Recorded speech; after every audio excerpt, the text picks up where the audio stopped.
Nation, by the way. But hey, you know what? That's a long story. We cannot achieve Yoruba Nation right now, but that's your problem. I'm not going to get involved. If that's how you view it, that's fine. We have to be realistic. Yoruba Nation, Yoruba Nation cannot materialize under the conditions that we're currently in. We cannot go for Yoruba Nation, knowing fully well how is Yoruba Nation going to solve the problem of Boko Haram. Just tell me that, Omo Yoruba. Tell me how is Yoruba Nation going to solve the problem of Boko Haram? How? Are you thinking that just a few people will fix this problem? If we don't sort that problem, if you don't solve that problem, how will you achieve Yoruba Nation? Just a simple question. I am the first person here that brought in the anthem that you're using in Yoruba Nation. I am Citizen AY on Oduduwa TV radio. But I'm not going to change subject now because I don't have the time. We will do that another time. Okay? Now, let's carry on. Because I don't want to waste time on being sidetracked on non-important issues. So let's carry on.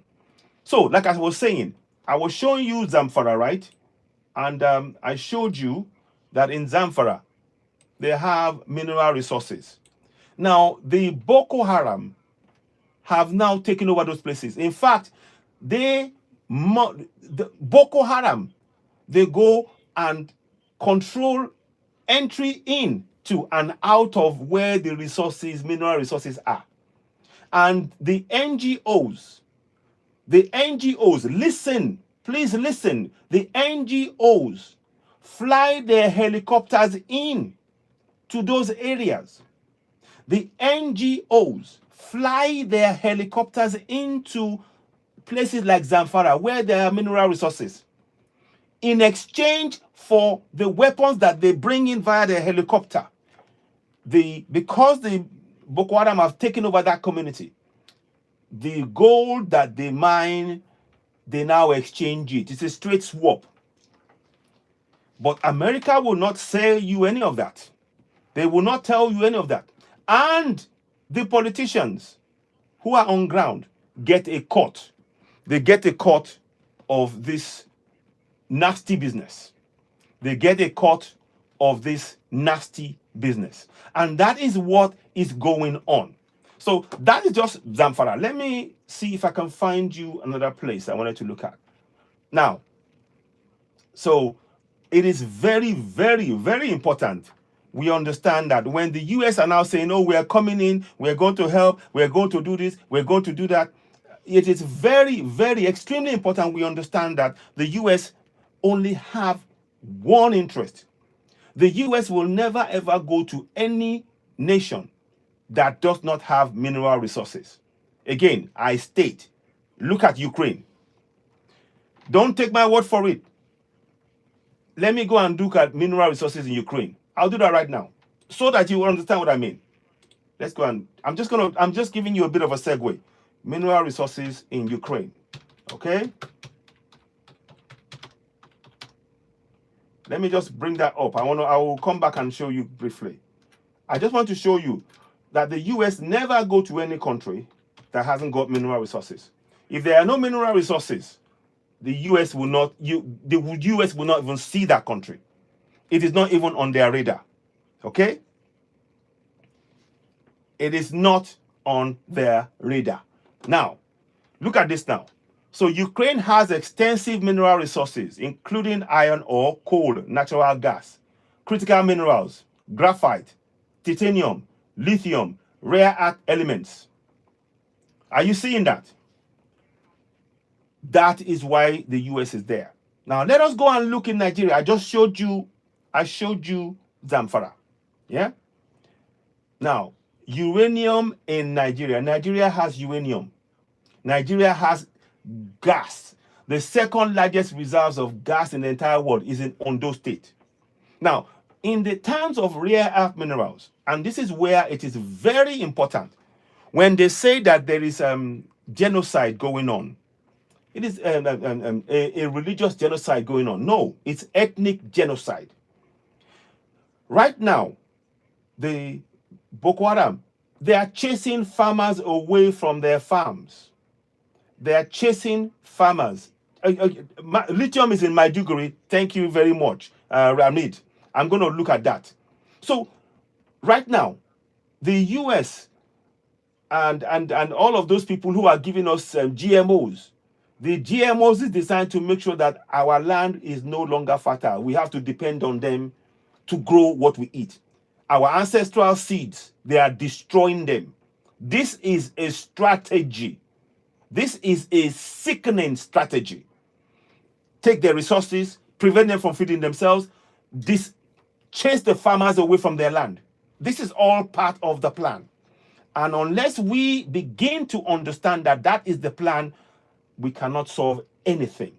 And that is why we're doing what we're doing. Let me quickly go and I'm going to go and look at Maiduguri because my friend here, Ramid, mentioned it. Let me go and look at mineral resources in Maiduguri. Let me just quickly, to buttress the point he made there. Okay. Okay, so we are going to just bring that up. So there you go. Maiduguri. Thank you, Ramid.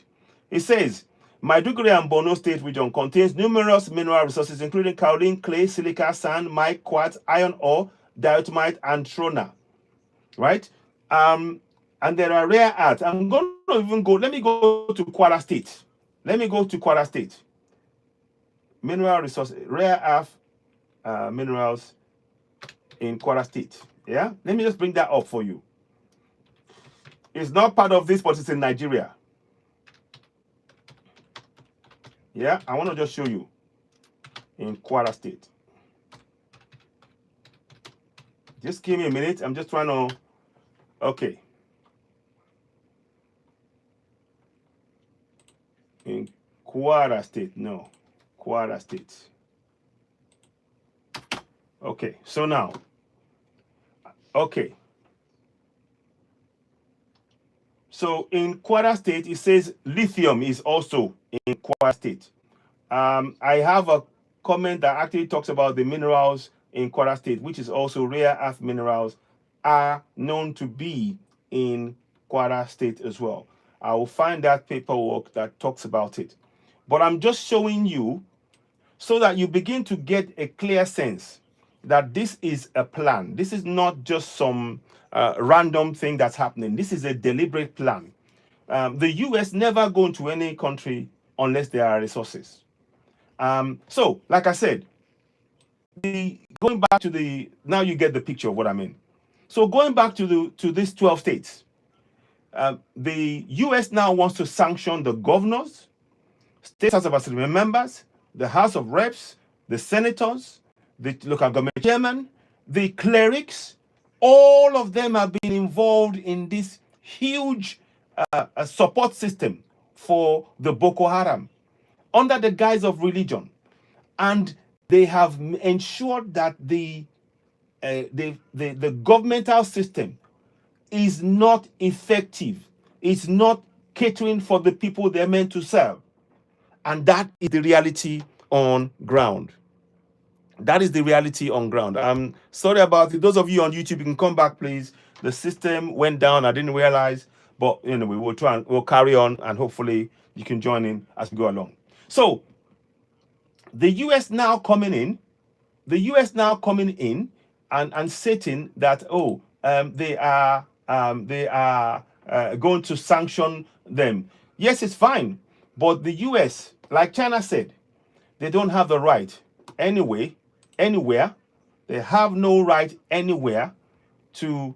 They have no right anywhere to come to Nigeria and destroy Nigeria, destroy the citizens.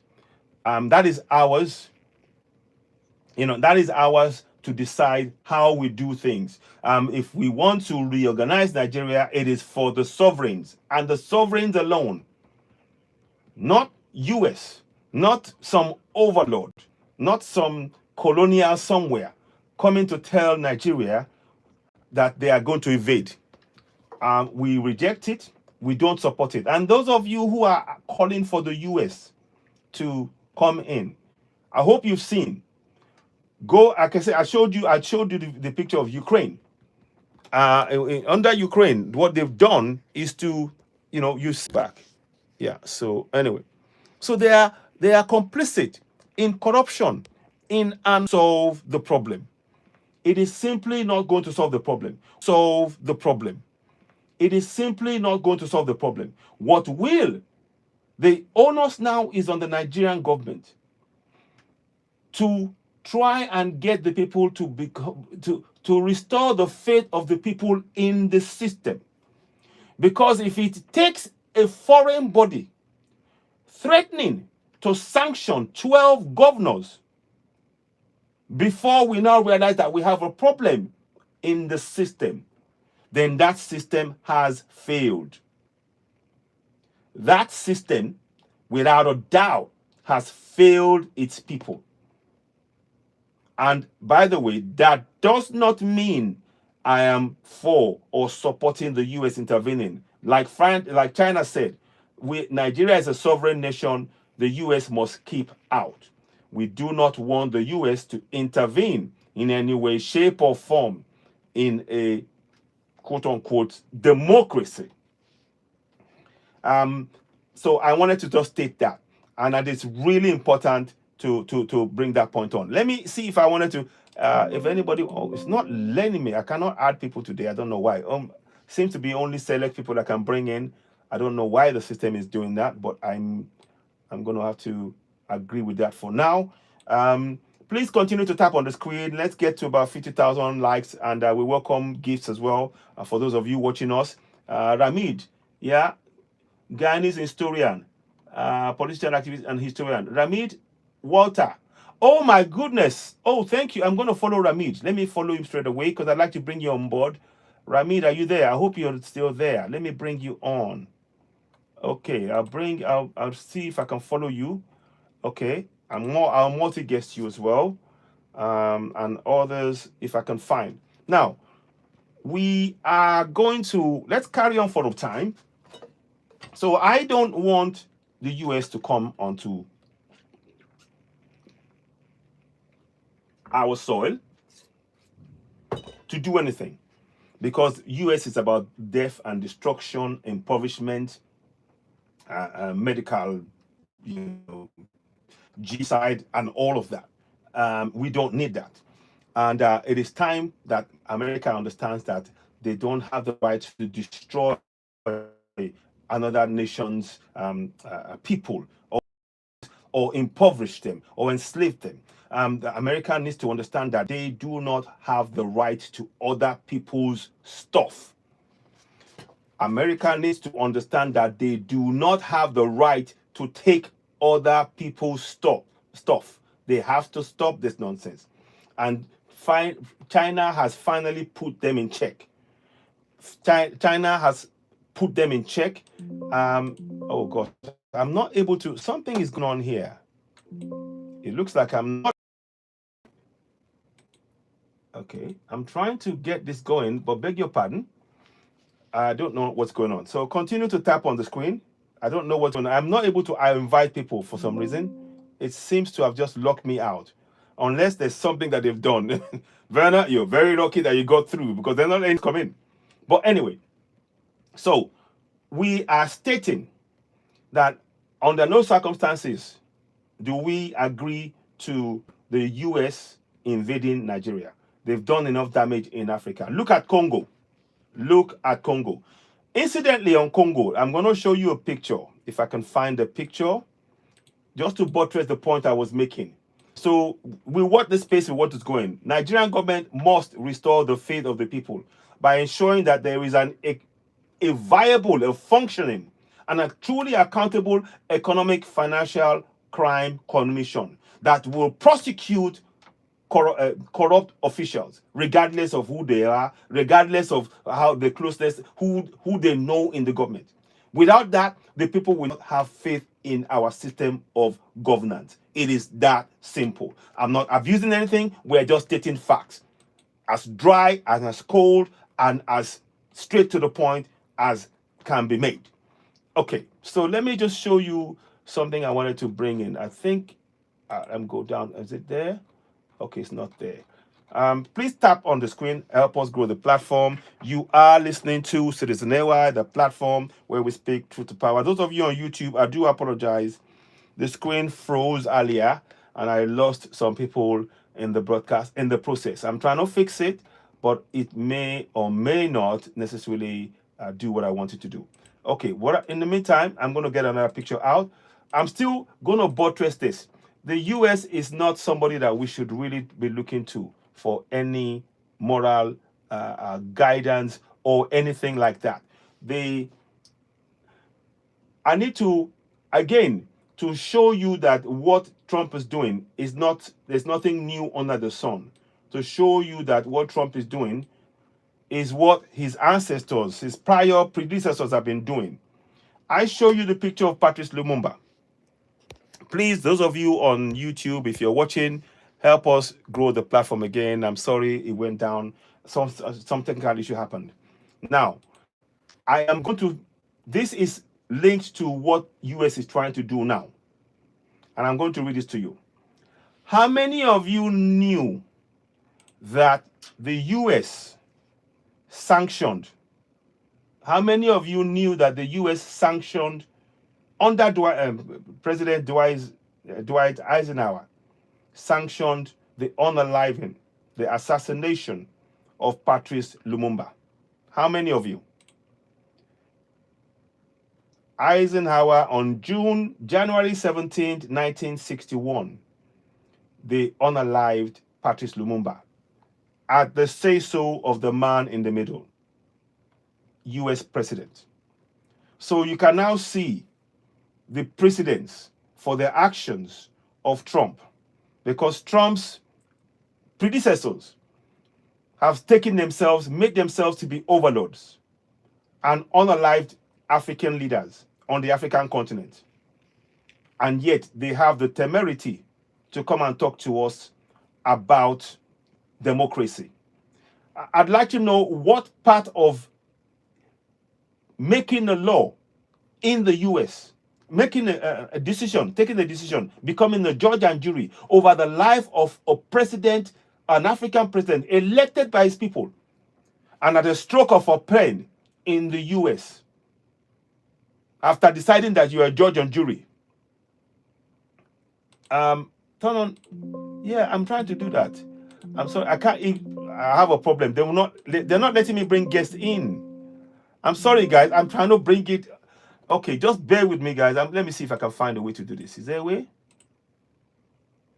Ah, we're back. Sorry, got it now. I think I'll get some guests in. So I think I've solved the problem now. I think I solved it. Okay, good. So let me accept. Let me accept. Let me accept. Let me accept. Yeah. So good. Thank you very much. At last, we got some guests now. I was having issues. So welcome. So okay. So let's take it one at a time. Let's take it one at a time. Okay. So yeah. Greetings all. How are you all doing? Welcome, Lynette. How are you doing? Asante, welcome. Andy, welcome. So let's go with Lynette first. Lynette Nyako, welcome. What would you like to say? Go ahead. Yes, I think this Nigerian issue, I've seen a lot of Nigerians calling for US to come in. And I'm like, what are you thinking? What are you thinking? Do you think they are saviors? I can't believe this. I think a lot of people don't understand the kind of geopolitical issues going on around us. Mm-hmm. They don't really get the dynamics, the Mhm. cards that these people are playing. Mm-hmm. So they think these US people are some Father Christmas. And they step down there, they're gonna give everybody some cash and take away the people who are causing the mayhem. But no, this is not what is gonna happen. We should be looking at the broader picture. They are not coming to solve anybody's problem. I think they Indeed. are broke. Mhm. They need money, and they are looking for a place to get resource to fund their government. And that's what is happening. You are And absolutely right. Carry on. the Nigerians, It's not the politicians. The politicians are compromised, so and they are weak vessels. So there's nothing they can do. But it's the people on the ground who needs to actually um, bring themselves together and then fight whatever mayhem is going on there. They need to fight the government to put things in order. Because if they lay back, if they don't rise, there should be an uproar. There's a lot of people in Nigeria, the number of youth, the kind of energy that they have, they don't know the power they carry. That's where my problem is. The population of Nigeria is massive, and if there is this strong uproar against this government, they can overthrow it and put somebody better to manage the state. And that's what is missing in all the thing that is going on. We don't need an external person to come and solve our problem. We need to solve the problem by ourselves. Anybody who is coming in has nothing better to offer us. They are just coming to loot. That's what they are coming. They will loot and destroy. They will they will leave you decapitated so that you can't do anything again. That's what they're going to leave the states in a terrible state that you can't function anymore. So let's solve our own problems, and we can do it. We need to get rid of these drunks leaders who are fantasizing in luxury and they don't have any idea of what to do. They are not there to help the people, neither are they developing the nation. They are just there to live their childhood dreams. That's all that they are there doing. So we need to have a strong uproar in the nation and throw these weak-minded leaders. That's what we have to do. That's what we have to do currently. I get saddened by the young people who are so naive about things going on internationally and they think Trump is a savior. Unfortunately, he's not. Yeah. He's broke and he's looking for cash. And that's what he's want to use. He wants to cash out at Nigeria. So Nigerians, wake up. And if anything happens in Nigeria, it's going to affect the entire of West Africa. If anything break out in Nigeria, it's going to affect Ghana. I'm a Ghanaian and I'm worried. It's going to affect Ghana. Exactly. So exactly. Thank you so much. We shouldn't let it happen. Let's put a stop to it. That's what I'll say. I'll be here. Thank you so much. Thank you. Thank you. Well said, Lynette. And it's a pleasure to have you join us again. I'm really glad. A round of applause from us here. Well said. And I hope many Nigerians are keen into the message. There's no sentiment here. It's about facts. It's not preventing us from being exploited. Let us quickly go to Andy. You've been waiting. Andy, thank you. And let's hear from you. Go ahead. Let's hear from you, Andy. I'll unmute you. Let's hear from you. Andy, you want to say something? Because you wanted me to bring you on. Are you there? Andy, can you hear me? Okay, whilst we're waiting for Andy, let's go to Don't Play. Don't Play, welcome on board. What would you like to say whilst we wait for Andy to join us again? Go ahead. Welcome, Don't Play. Yeah, good afternoon, my brother. Good afternoon. Good afternoon. I'm getting an echo. Okay. Is that from your end or mine? My end. Can you hear me now? Okay. Okay, now I can hear. Okay. So, first of all, I keep asking myself, the few times I don't really follow all these things, but like on TikTok, but I keep seeing all these things popping on my FYP and Facebook everywhere. And then I saw the Donald Trump post. I just kept asking myself, are Nigerians really asking themselves, with all the educated people they got over there, even the child that is born today know where our problem is? So you trying to tell me with all the educated people in Nigeria and the top politicians, they don't know the intention of this post or this intervention? Have you ever asked yourself as a Nigerian, in this 21st century, have America ever militarily carry out any military intervention in any country? That country remain the same? Have you ever seen that? Double check it. Now we have the internet available to us. You don't have to go to the classroom to find facts or to any laboratory. You can just sit right there Why even in the bathroom or in 5 seconds you can check that fact. Mm-hmm. Have Mm-hmm. America ever carry on any military interference and that country remain the same?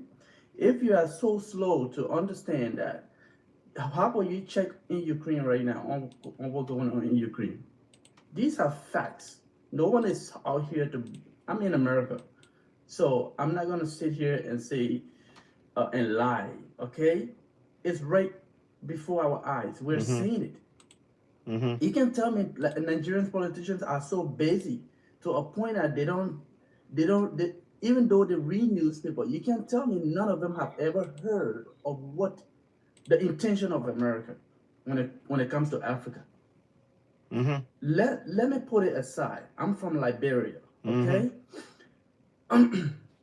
In Africa, on the African continent, why it is true that it said Americans don't agree that they have colonized any country. Let's agree that America did not colonize country. But there's one little tiny country in Africa called Liberia that have direct tie with America.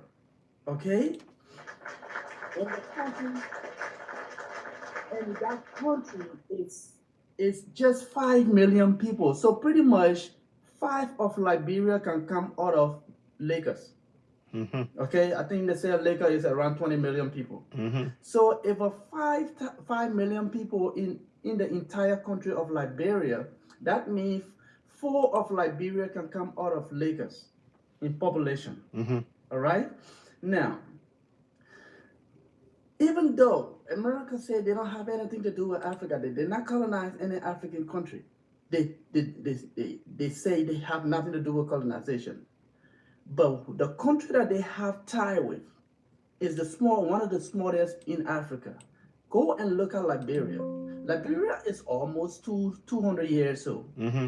If America is ready up for Africa development, go and see Liberia.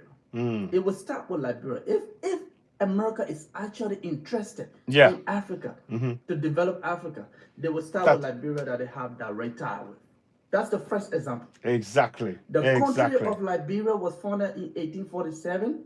That means almost 200 years old, almost behind America, almost the same age, just 100 years different. Mm-hmm. The country don't have electricity today. Wow. After Wow. 200 years, the country does not have drinking water today. That same country does not have road today. We still drive on gravel road in Liberia. Wow. The country's infrastructure is down completely. The healthcare system is down. So pretty much nothing is working in Liberia that you can boast of as a Liberian that America have explored for that long. The Firestone plantation, the car you drive today, the tire, the rubber is coming from Liberia. All over the world, everybody know that. Mm. Firestone was established long before some countries in Africa got independent, even Nigeria. Okay? America have been exploring Liberia for years before some country, even Ghana, got independent. So you're telling me this country is not developed yet, even though America is so interested in developing Africa, but they haven't developed that country yet. A small country that maybe 1 billionaire from America can just go and develop single-handedly. They haven't done it yet. You think they're going to come to Nigeria and they're coming there for you, to help you for any reason? Let's forget all this religious crap. I don't believe in none of that nonsense. Mm-hmm. Mm-hmm. You really think they love Nigeria so much, that much that they are coming there for good reason? Mm. Put your thinking cap on, Nigerians. If Yeah. you have any misunderstanding, fix it. The Boko Haram you're talking about, who funded it? I'm going to leave it right there. I'm not going to say who funded it. You ask yourself, who is supporting Boko Haram? Your girls that got kidnapped back in the days, everybody was talking about it. Who did that? Where did it take them? Nigerians need to sit down and ask themselves, what is it that they are doing wrong? Yeah. It is clear there are interviews and documents showing that the West have decided that Nigeria should never develop, because that's the hope of Africa. If Nigeria survives, Africa is completely out of colonialism. That is the only hope Africa have right now. I don't care how all these smaller countries develop. Mm-hmm. If Nigeria stand on its two legs, it's over. Mm-hmm. That's it. Militarily, financially, they are capable of defending the continent. They are capable. But until then, all these greedy politicians and all this crap they got going on, if they don't cut it off, we are done. If they take Nigeria from us, and this is not just Nigeria problem, this is Africa problem. If the African don't stand up and this will escalate and it will affect the entire continent. It will. Exactly. They know it. You are so right. That's just my contribution. If any Thank you. Nigerians are- And go ahead. Just your closing statement. Go ahead, please. Go ahead. Yeah, I'm done. I was just bring that up. Thank you. Don't play. Thank you so very May I much. say something? Yeah, please go ahead. 1 minute. I'll just applaud him for the work. Well done. Queen Vanna, go ahead. Let's hear Yes. from you. Go ahead. Very good what the king just said.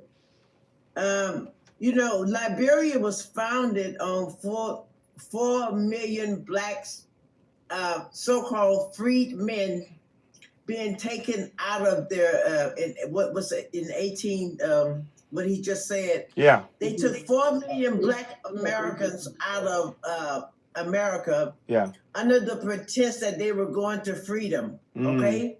And that's what that's how they founded Liberia. Wow. Okay, look it up. Yeah. But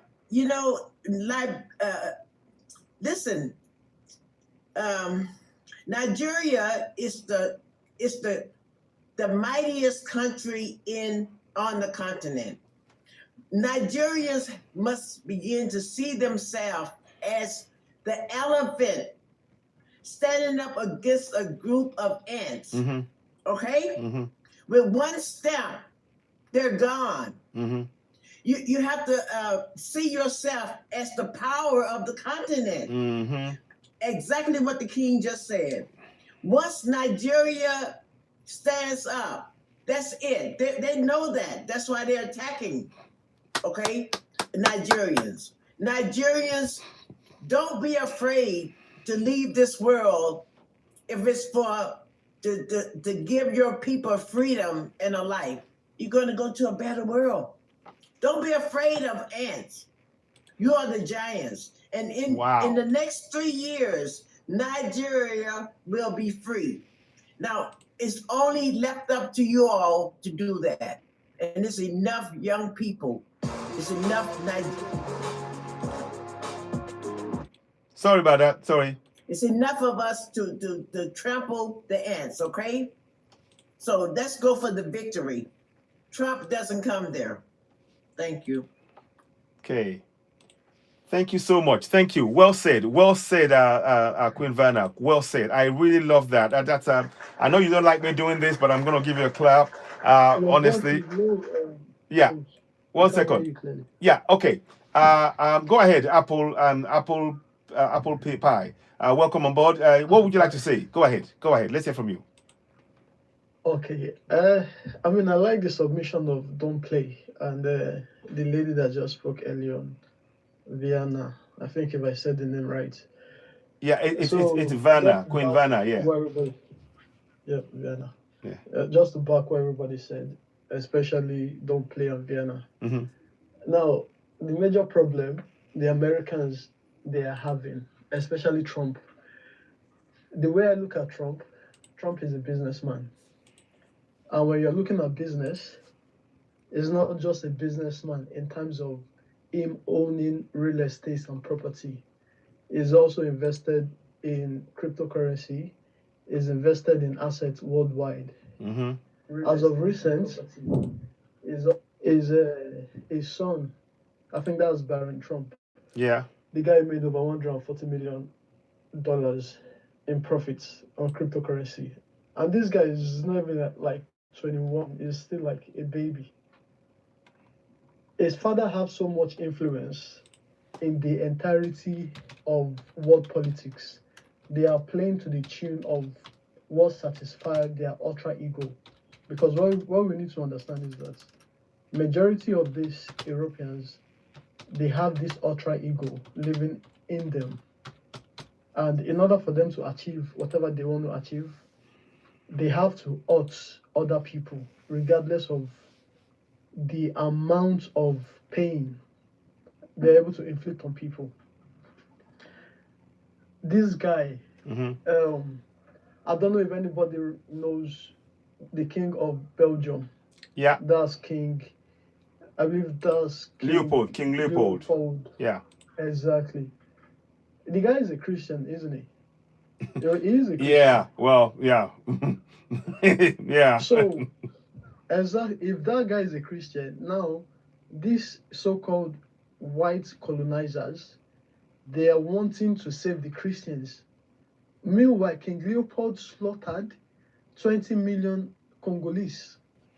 Up to today, Congo is still facing the mess. These Europeans, if they want to develop Congo, I'm telling you, it's not going to take them up to a decade for them to develop Congo with the amount of resources Congo have. But Indeed. they will never try it. Why? Because they are built with ultra ego. For them to feel some kind of satisfaction, they need to inflict that pain. They love seeing black people in pain. Because when you check the atrocities Leopold done to the Congolese, the white people were chopping the hands of kids, and they call themselves Christians, without any anesthesia or without any drugs that would calm the nerves. They're just chopping their hands.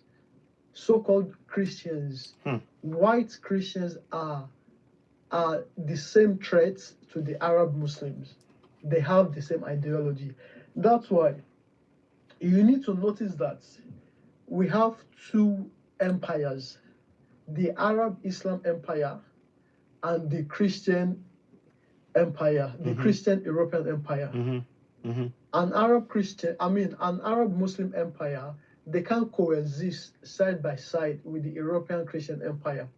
The reason being, when two powers are trying to dominate each other, there will never be peace. That's why in Europe, there's no peace now, because the Arabs are now coming in to cause chaos in the land of Europe. And the Europeans have been causing chaos in the land of the Arabs because they had a crusade. They have the English crusade of the Christians, so many crusades. The Arabs also, they are carrying their own jihad wherever they go, even in Europe now.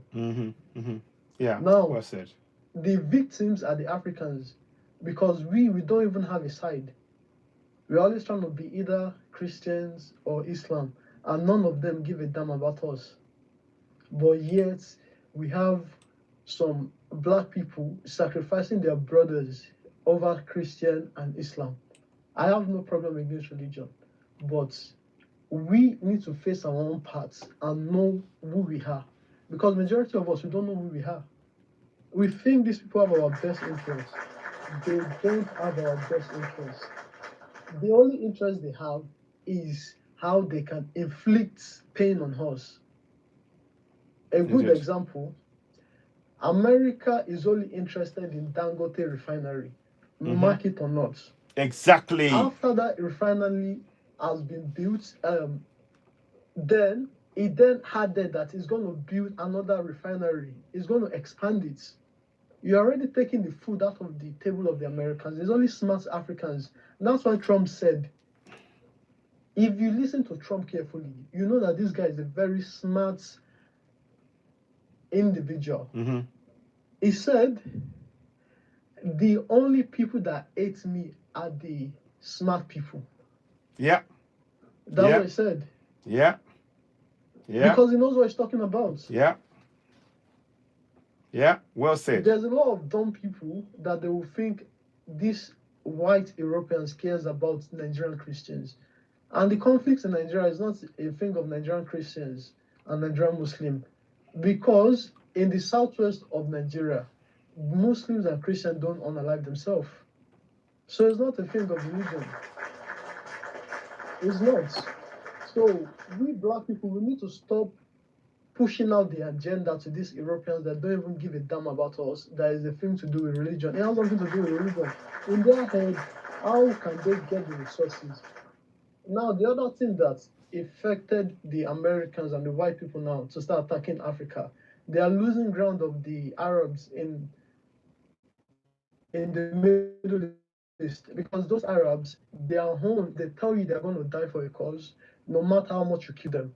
You keep on aliving them until they pass that message to the Europeans that the more you unalive us, the more children we are going to breed, and the more we are going to become stronger. Please use unalive. Don't use the word Unalive. Unalive. Yes. F1 in the chat, everybody. F1. Thank you.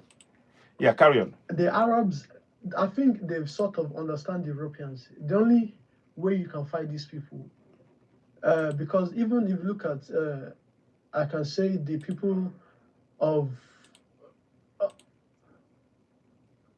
the Russians, and the Russians, according to the Europeans, those ones are not classified as Europeans. And the Russians now, they've understood that for you to put through into the head of the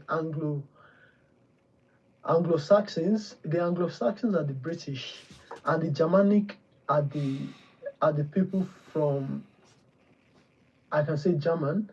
In order for you to put your message to them and to tell them we are capable of the amount of violence you guys are dishing out, is by defending themselves. And that's what the Russians are doing. Exactly. Now, when it comes to we Africans, what are we doing to tell these Anglo-Saxons and Germanic people? Because those are the two people, or the two group of tribes in Europe have been tormenting the world for the longest time that we can even imagine. Well said. We also have a plan, unless they keep looking at us like children. So Africans, and especially Nigerians, stop coming on the internet to be dividing us. It is not a tribal war going on in Nigeria. You are taking the food out of the beast mouth, and when you are putting it back into your own belly, so you can garner the weight and everything that is required for you to build your nation, they come after you. Whenever you see an American coming after you, or the white man not praising you, they know that you are doing something that is not in their favor. When they start attacking you for no reason, know that you have already you've already taken your pin and bust one of their ego. And when you bust that their ego, they will use propaganda. They've been using propaganda. Eric Kissinger is the master of propaganda. Exactly. He studied it in university, and he also deployed it on the American people. Through the American people and the experiments he used on the American people, he was able to spread his tentacles all over the world. So these people, they are experts in lying, experts in propaganda, whatever that feeds them, regardless of the amount of people being slaughtered under their name, they don't mind. The weapons coming into Nigeria don't produce weapons. So how are they getting the weapons? The major producers of weapons before the Asians, it's the Americans and the white people in general. It's as of recent, the Chinese started producing weapons in mass and exporting it. But when you check out this weapon coming into Africa, they're coming from the Americans and the British. Indeed. But we black people, we are just so caught up in the whole aspect of, is a religious war, is a tribal war. No, it's a war of ethnicity, of races. The Arabs are attacking us. Look at what is going on in Sudan. Why is America not sending B-2 bombers and leveling the Arab people? But it's focused in Nigeria because the Arabs are kicking them out of the Arabian Peninsula. Meanwhile, these Americans have been slaughtering the Arabs for I can say 60 years. But the Arabs have also been doing dirty to we black people. Exactly. So we have a lot of things to put in order for us to be secured. The more the Arab push down south, what they are going on in Sudan, they are cleansing the land like the way they probably cleansed North Africa. But if you tell the Arabs, you guys are invaders, they will tell you they are not invaders. But I know North Africa was cleansed of the black people living there. those white people, I don't know what they look like, Arabian Mhm. people, they are the invaders. They came thousands of years ago. As of then, when there's no internet and Mhm. people can't see what's going on in a particular section of the world, Mhm. you automatically assume that everything is going on well in that part of the world. But now there's internet, we can see they're already cleansing the northern side of Sudan, Mhm. which used to be all blacks. Yeah. Now the northern Sudan, they've claimed they're Arabs. When they push down south, Mhm. they might even cleanse the ones down south. Mhm. And then all of a sudden, the entire Sudan is Yeah. now Arabs, and they've never been black on the land. So we can see what's going on. The whites have invented the technology for us to free ourselves. Now it's us to gain that knowledge and stop with this religious tribal bullshit. Use our common sense and be building what they have. Until then, we are going nowhere, and they will keep slaughtering us. Nobody will come and help us. We have no friends. Let's be honest. Africans Wow. will be getting on alive. They'll be praying to Allah. They'll be getting on alive. They'll be praying to Jesus. The same Jesus, these people producing the weapon Mhm. are using it against your people. Yeah. And you're praying against their useless God. That you are telling me these people are slaughtering you. And you're praying against you're praying to their God. And they're using the weapon they create to slaughter you. Yeah. That's a thing of an oxymoron. Majority of Africans, we are still not, our brain is not mentally developed to understand global politics Mm. and the global conflict that is going on all over the world. I hope we're not going to get caught out of guard, because if we do, we have nothing to protect us. They will run through us like the way they ran through us whenever they came and take all our black brothers and sisters as slaves. They are coming again.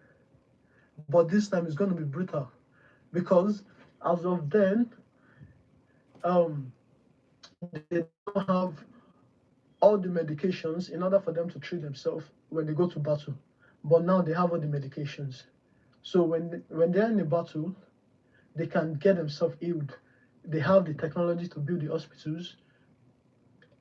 Exactly how they are doing in Gaza. They are cleansing the land. Mhm. Although I don't know who is the real original owner of that land, but you can see the white people, they call themselves Jews, but in all classifications, they are white because they bow to the Americans' white people. Mm. So let's stop calling them Jews, just call them Europeans white. Mm. They've cleansed the land. Mm. Yeah.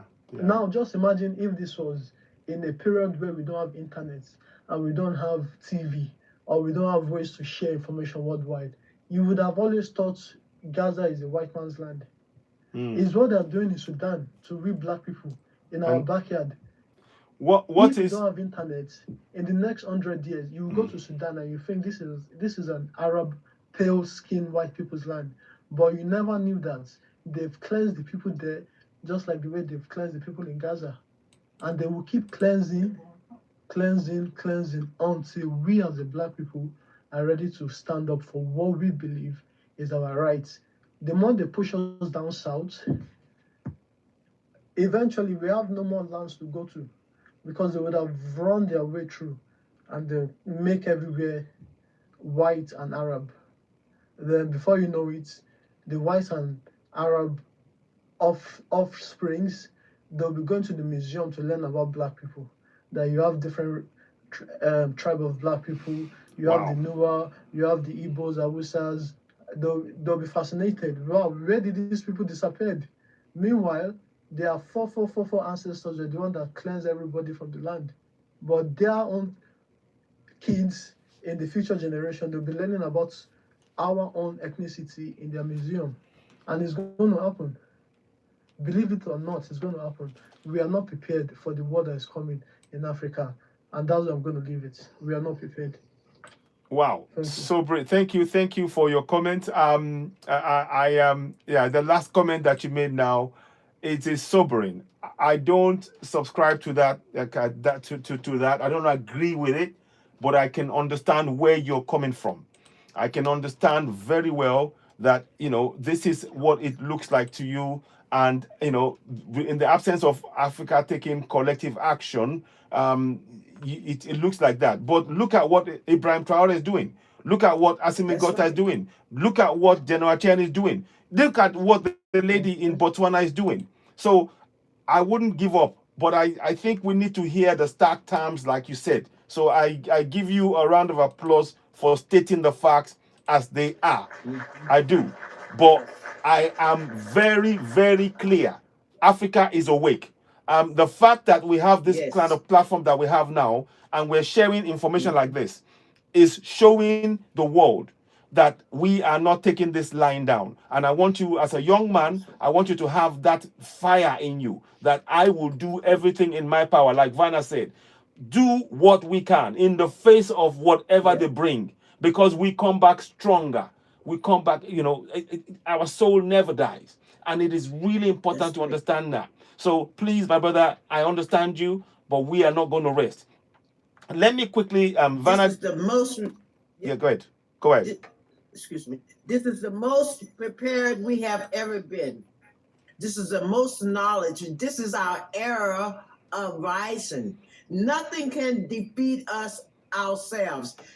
Keep the vision, okay? Bring it into being that we are the rulers of this world, Ashe. and let us take our rule back. Ashe. They only Ashe. they're like ants against us. That's it. That's We it. are the ones that this earth was given to, okay? And we ruled it once in perfect peace. They have nothing but tricks and lies. We have the power of God on us, in us. So let's just use that. Don't talk anything negative. Always say thank you.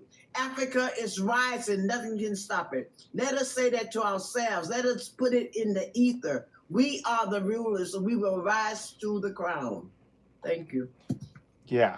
No, thank you. Thank you very much, Vanna. Thank you. Well said. I'm going to give you a round of applause again for that. And this is what we need to do. We must raise our frequency. You know something? Everybody watching me now, when we rise in frequency, I need you to understand this. Don't ask me how I know. I know. When we rise in frequency, our size will change. When we rise in frequency, our true self, our true essence will manifest, and we are heading that way. You see, in our genes, we are loaded with information in our DNA. Our ancestors knew what they were doing. They knew a time will come when the information that we're supposed to have at our possession is going to be severely restricted. So what did they do? It's encoded in each and every one of us in our DNA. And what you need to do when you're going to solve a problem, you need to tune inwards. And that is why your body is a temple. Everything that you need is within you. And if you can learn to tune in, meditate, That's right. and then you gravitate. When you meditate, when what comes out is a manifestation of you meditating and connecting with that what has been locked in your DNA. So never give up. Never ever give up. Trust me, the size that we are now is nothing compared to the size that we normally are once we manifest, once we connect back to who we are.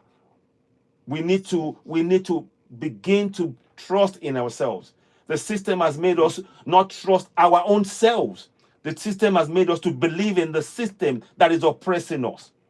It's a psychological damage that has been done, but only us can do it. We have to go within ourselves to fix this. So I firmly believe that we have the solutions and we must continue. Let me just add something. I want to show you this. Those Nigerians who are saying US must come in, I want to read this to you. The man here that you see on the screen, this is Patrice Lumumba. He was killed January 17, 1961. January of 1961. And he was the president of the United States, Dwight Eisenhower, authorized his killing. Want to know how I know? This book, this thing here, I'm going to read you. Let me give you a bigger screen. I want to read this to you. So when you are in Nigeria and you're saying, please, US, come. No, you don't know what you're saying. Very much like Apple Pie said, you don't know what you're saying.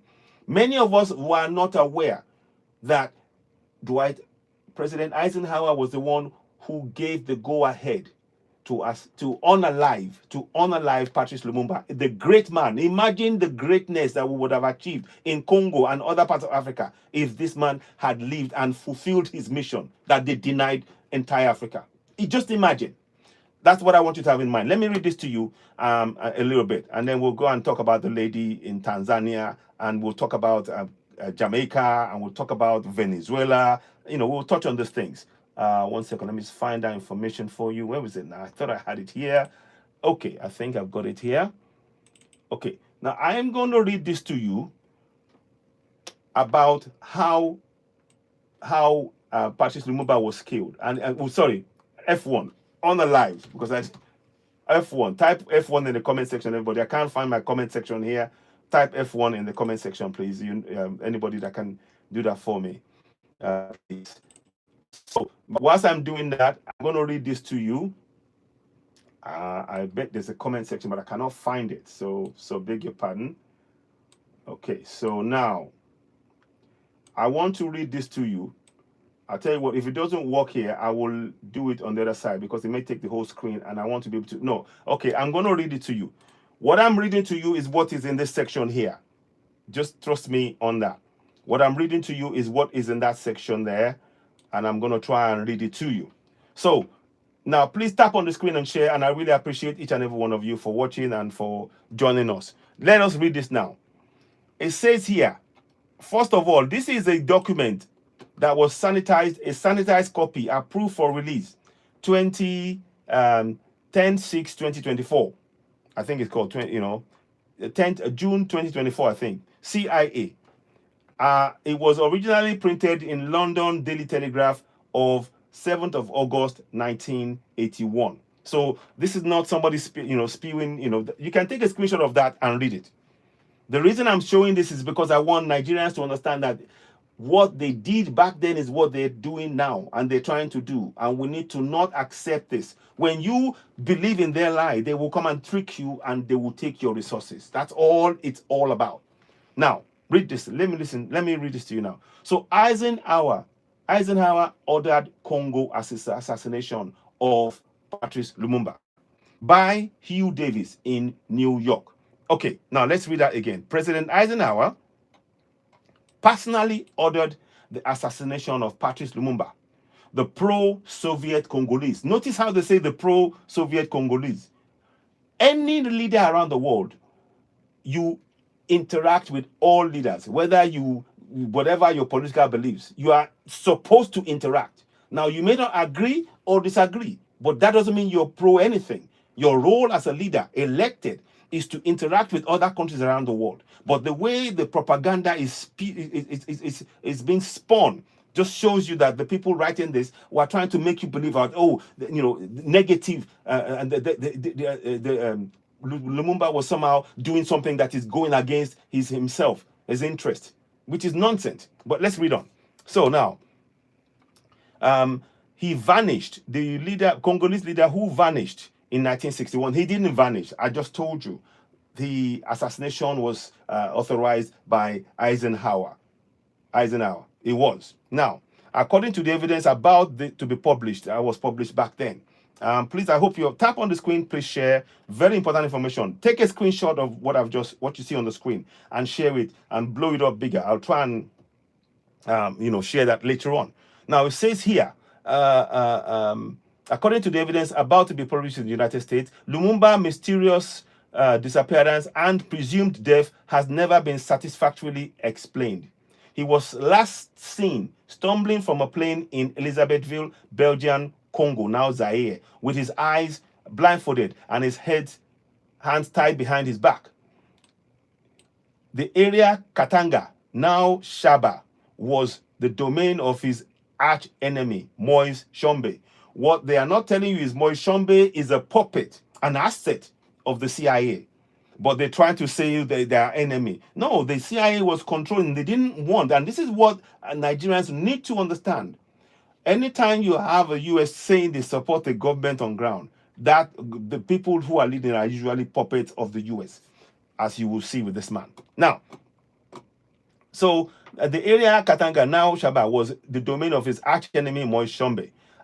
And a United Nations investigation concluded that Tshombe had ordered his murder. Now, can you see?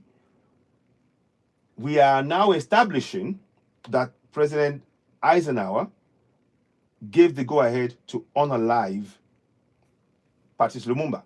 But in the write-up, it is made to appear as though Tshombe single-handedly, of his own accord, decided to unalive Patrice Lumumba. Meaning that this was a, if you like, black-on-black crime, when it is not the case. When in actual fact, this was an orchestration. He was under instruction to arrest him. Can you see the game that's being played here? And that is what we need to begin to understand as Africans, that the game is being played. And we need to break this down. And I'm sure, how many people will even know that Eisenhower had a hand in the unaliving of Patrice Lumumba? How many? I always thought it was Belgium and maybe some US and US CIA agent, not the president, the actual president of United States. This is the reality. Yeah. You want to say something? Go ahead. Go ahead about Vanna. Go ahead. You want to say something? Yes. And not only that, but they also dissolved his body in acid. And the only thing that was left was 2 teeth. Okay? Indeed. The only thing that was left was 2 teeth. And this is because we don't have the love that we should have for each other. We betray each other for some amount of money. And he was so great. He had so many great plans, and that's why they targeted him. Anyone that wants to build the country, they're going to target. And it's so ironic that they find someone that looks just like us next to them to do this harm to them. Like they did with Sankara. The point is, the first thing we have to do is start loving ourselves. Be so thankful that we are melanated. Start giving thanks to our ancestors and start giving stuff to our ancestors, because none of us are here without our ancestors. There is no God outside of us. And that is what has hurt us so bad.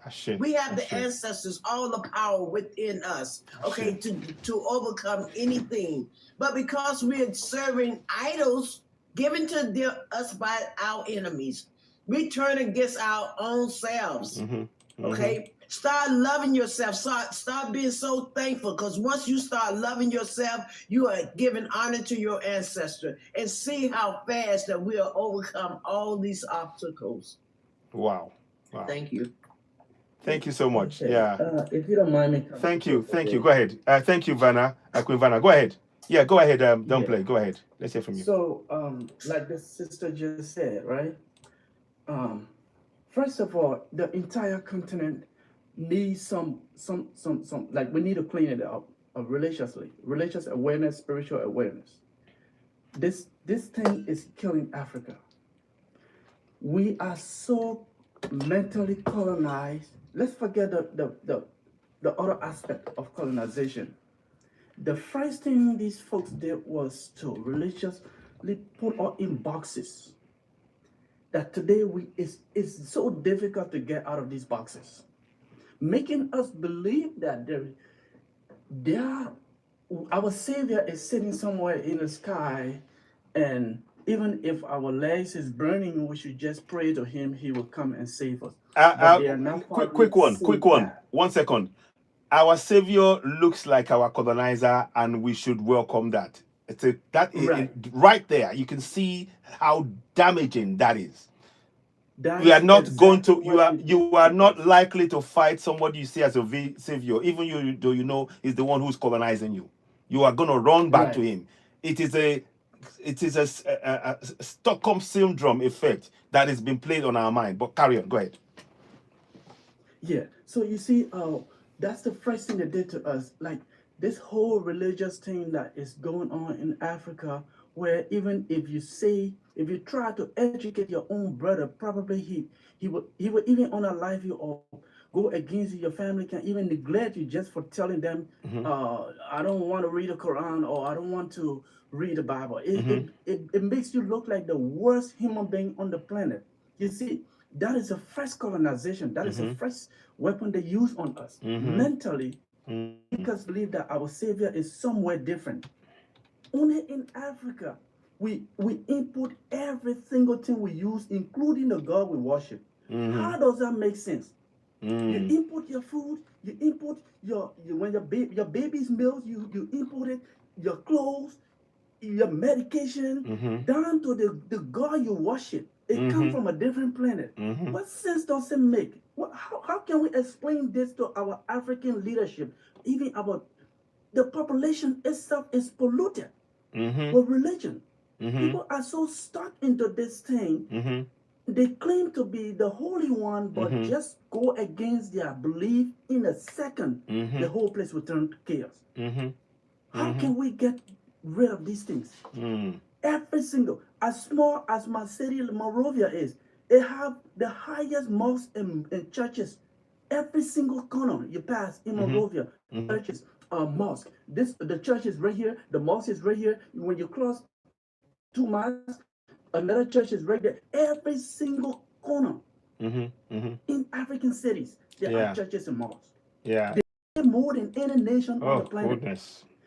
African pray more than the Romans that wrote the Bible, more than the British that wrote the Bible, more than Americans. Look at us in America. We work 24/7, 16 hours. We don't even have time to even call our family back home. But Africans take their time to read the Bible. If they don't read the Bible, they don't eat. How can we get rid of this nonsense? That is our biggest problem. And now this is just like peeling the onion. Yeah. Like Donald Trump is making us understand now. Yeah.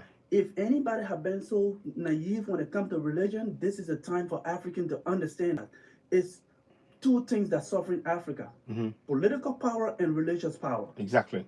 That's the only reason why that's the weapon they are using to exploit our resources. And the brother who made a point earlier on, I wanted to comment on it. When it comes to defending ourselves in Africa, let me tell you, all the defense and all these materials you have, the U.S. will tell you, oh, we have this other weapon, we just build it. Let me tell you where the resources come from. It comes from right in your own backyard. Exactly. From right there, okay? And there are other countries that need it. If only we have one command system where, God forbid, something happened, and then we say, you know what, we need to defend ourselves. Yeah. It takes just 24 months, maybe less than 20, maybe 24 hours to make a deal with any of these powerful countries. The material will be supplied, and we can exchange our resources for it to defend ourselves. It's possible because we have it. Exactly. Let me turn my camera on and show you something my friend just brought from Liberia. Some of the resources we work on in Liberia. Go ahead. We don't even know. I think you heard of iron ore. Yes. I don't know if I could just switch my camera to show it to you. Yeah, go ahead. Go ahead. Iron ore is something that America have been exploring from Liberia for a very long time. And we have it in abundance. Like, if you heard of the Bone Mine, America have been getting iron ore from Liberia for a very long time, and I have it. You can hear the sound. Yes. I think I can't turn the camera on for you to see it, but I have it here with me, right? Okay. Yeah. These things, these are metals. All the metals we use. Your car, the car is built, and all these things. It comes from Africa. Absolutely. Okay? Absolutely. If you go to Liberia right now, you say, I want to see any kind of resource, any kind of natural resources you want. You can find it right there. Yes. You can just hear the sound. Like it looks like rock. I have it right here on me. Okay. My friend just brought it from Liberia just for all to play with it. Okay. These are minerals that they go over there and take. Exactly. WAR just to get it out of us. Exactly. But we are working on it, don't even know the value. I was very sad. Exactly. Our leaders are sitting right there and just giving it for free. Exactly. They need it. So if we need to defend ourselves in Africa, we don't need to go to, it don't take us, decade to do it. No. Because we are capable of doing it. We have the resources. The money is available. Why can't we use it? See what Niger is doing right now. Niger just signed a contract with with Russia. They're building a nuclear reactor. Yes. They don't want it right now. And the reason they are coming to take Nigeria is because they want to be close to that area. They want to see what's going on. How is that possible for a little country in Africa want to build something like this? It's going to be powerful. They can't comprehend how this thing is happening. Exactly. It's deeper than Nigerian people. Exactly. It's way deeper. Isn't a few months back the same Nigeria was were asked to invade Niger? I mean, I think it was Niger to invade their own neighboring country. Yes. Exactly.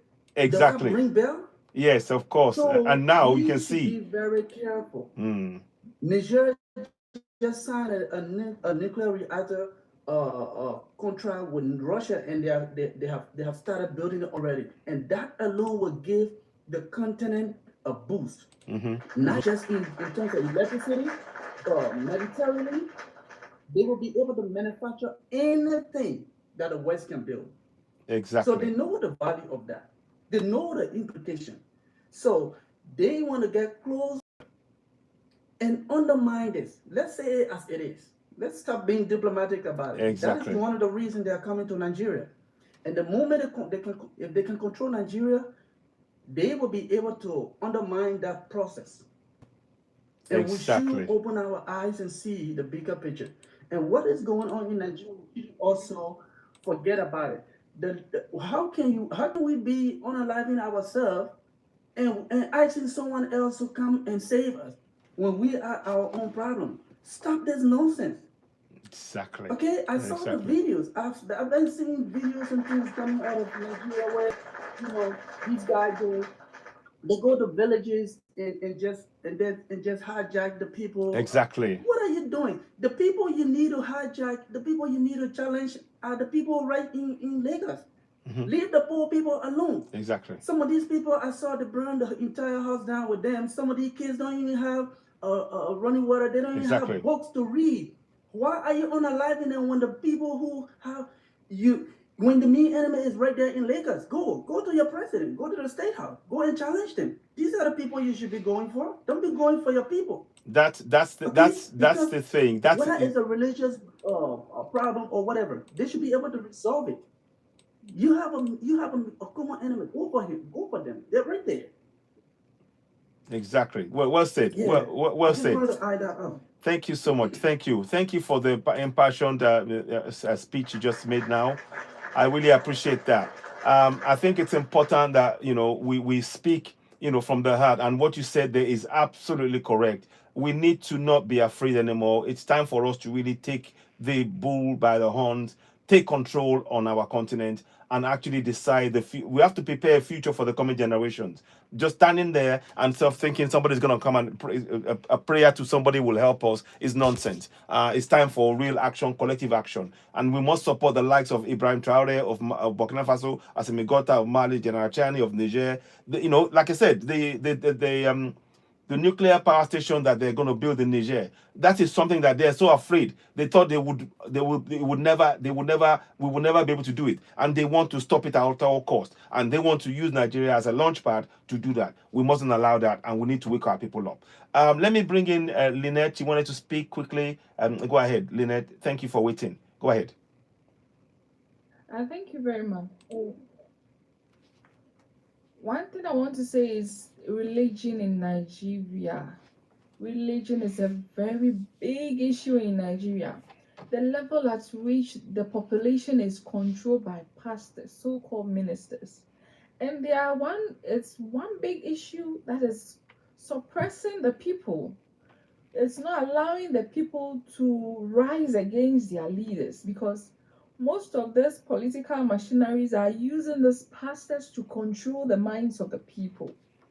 And until the people break free from this so-called religion, whatever they call the Christianity or the Islamic religion, whatever they call it, until they break free from it, they leave these pastors who are actually feasting on their hard-earned labor and then be independent-minded and look at the broader picture.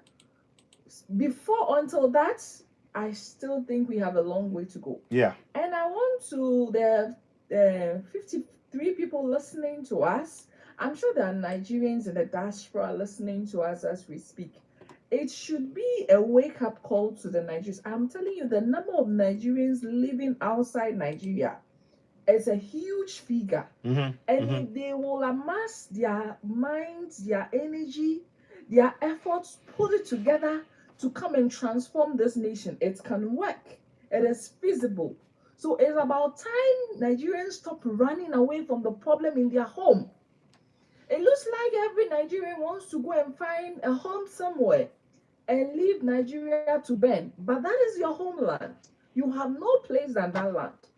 That is your heritage. You need to fight for it. You need to solve whatever fire is burning there. You need to quench it. So I'm calling on the big minds. There are so many huge minds. There are scientists, there are medical doctors, there are bankers, there are engineers who are living in the diaspora in the US, in the UK, in Australia. They are spread all over the world. They need to come back home to restore that image that has been lost. They need to come back home. Those walls of Nigeria that were destroyed many years ago by the Europeans, they need to come and build those walls. Indeed. So this is what I'm calling out to them. Thank you. The land needs them. Thank It you. needs their energy. It needs their knowledge. It needs their resources. They should come and develop. There is no place like home. So they should come back. They shouldn't think that I'm living somewhere, so Yeah. the place should burn. You never know. Look at what is happening in the US now. Exactly. You never know. Exactly. ISIS will catch up with you. Mm. This is your home. Come and build it. Come and build it. So I'm calling out to Nigerians in the diaspora. You have the minds. You have all the intelligence that is needed to actually transform that nation to look better than the Dubai. Indeed. So Indeed. come back home. I've And we shared. don't need America to come and develop our lands for us. No. Our poverty. We don't need them. So that's what I'll say. Thank you so much. Okay. All right. Thank you, Lynette. Thank you. Well said. I'm a Nigerian, and everything you said resonates with me. Your words strongly resonate with me. I'm calling on my Very fellow good. diasporans. Listen, home is where the heart is. Let's go home and build ours. If they're calling us different names and everything else, let us build ours, and we make sure we build a viable future for the coming generation. That is our task. Right now, that is our task. So thank you for voicing and saying that, Lynette. Thank you so much. Let me see. Somebody wanted to join. Before I bring that person in, the person come back. Okay, I'll let them speak. Then I'll just quickly read up on what I had on the screen earlier, because I want you to really ask Max. Okay, let me just let him say a few words. Then I'll read up on what I will finish what I was saying before. That Eisenhower comment. So go ahead. Asmax, is it? Are you back? Are you there? Asmax, welcome. What would you like to say? Okay, he's off. Okay, so let me quickly make some progress with this comment about Eisenhower. Remember, Eisenhower was the one who gave authority to unalive Patrice Lumumba. Not many people don't know what. That's the president of America, the president of America, and we need to know this. So when you as a Nigerian are saying for the US to come, what you are really saying is for them to come into your country and take it over, resources and all. Now let me read to you what happened to Patrice Lumumba. Let me read it. Now, so he was presumed to have been the area of Kantaka, now Shaba, was the domain of his arch enemy Moise Tshombe, and the United Nations investigation concluded that Tshombe had ordered his murder. As we all know, CIA were the ones controlling everything. Tshombe probably would not even be thinking along the lines, but the CIA, he's an asset, and they control what happens. They control him to put him on a plane, to tie his hand to the back. It's all about psychology, to make the whole entire community of Africans feel in the same vein that they've put the hands of the president in the back. That means that they're psychologically held and bound as well. These are all psychological stuff that's been done here. But let's carry on. So now, it says here, the Central Intelligence Agency stated at the time that it had no hand in his death. Believe that if you want to. But evidence is given in the Congo Cables. There's a book called Congo Cables. So don't just take my word for it. You can find the book. It's called Congo Cables. Now, and in that book, written by Madeleine Gelb, suggesting that the murder may have been ordered from the White House. The same White House that is now telling you they want to go and invade Nigeria. You see a pattern here? Nigerians, are you seeing this pattern? I hope you're seeing the pattern. Now, okay. Details are given of arrival in the Congo of Joe from Paris, a code name for Sidney Gottlieb, the CIA's top scientist at the time. He came equipped with a kit containing an exotic poison designed to produce a fatal disease indigenous to Central Africa. Poison toothpaste. Can you see the level at this is going? Poison to create a toothpaste, to try and attempt to give it to Patrice Lumumba. Now, the scientist told CIA's stationed chief in Leopoldville, then capital of Congo, that the substance was somehow to be slipped into Lumumba's food, or perhaps his toothpaste. Asked by the CIA agent who had authorized the assignment, the scientist indicated the book said that the order came from the highest authority, President Eisenhower. Are you seeing are you hearing me now? So you can now see. So when you are saying that, the US should come and help Nigeria, they're not going to help. They will cause the destruction of our nation. We the people are the sovereigns that must fix our nation. US must keep out. Let me carry on a bit more. Now, while Gottlieb eventually dumped the poison in the Congo River because it was becoming unstable, an alternative, get this, an alternative murder method was suggested by the CIA of shooting Lumumba with a high-powered foreign-make rifle with telescope, scope, and silencer. All this was considered in the wake of a meeting of the United States National Security Council. How does the United States National Security Council get to be having a meeting about the life of a president of Congo in Africa? Can you see? So when you as a Nigerian are saying you want them to come, this is what they will do. This is their playbook. You are playing into their hands if you keep saying you want them to come in. Please check the facts. Fact check everything I'm saying. Go and check it.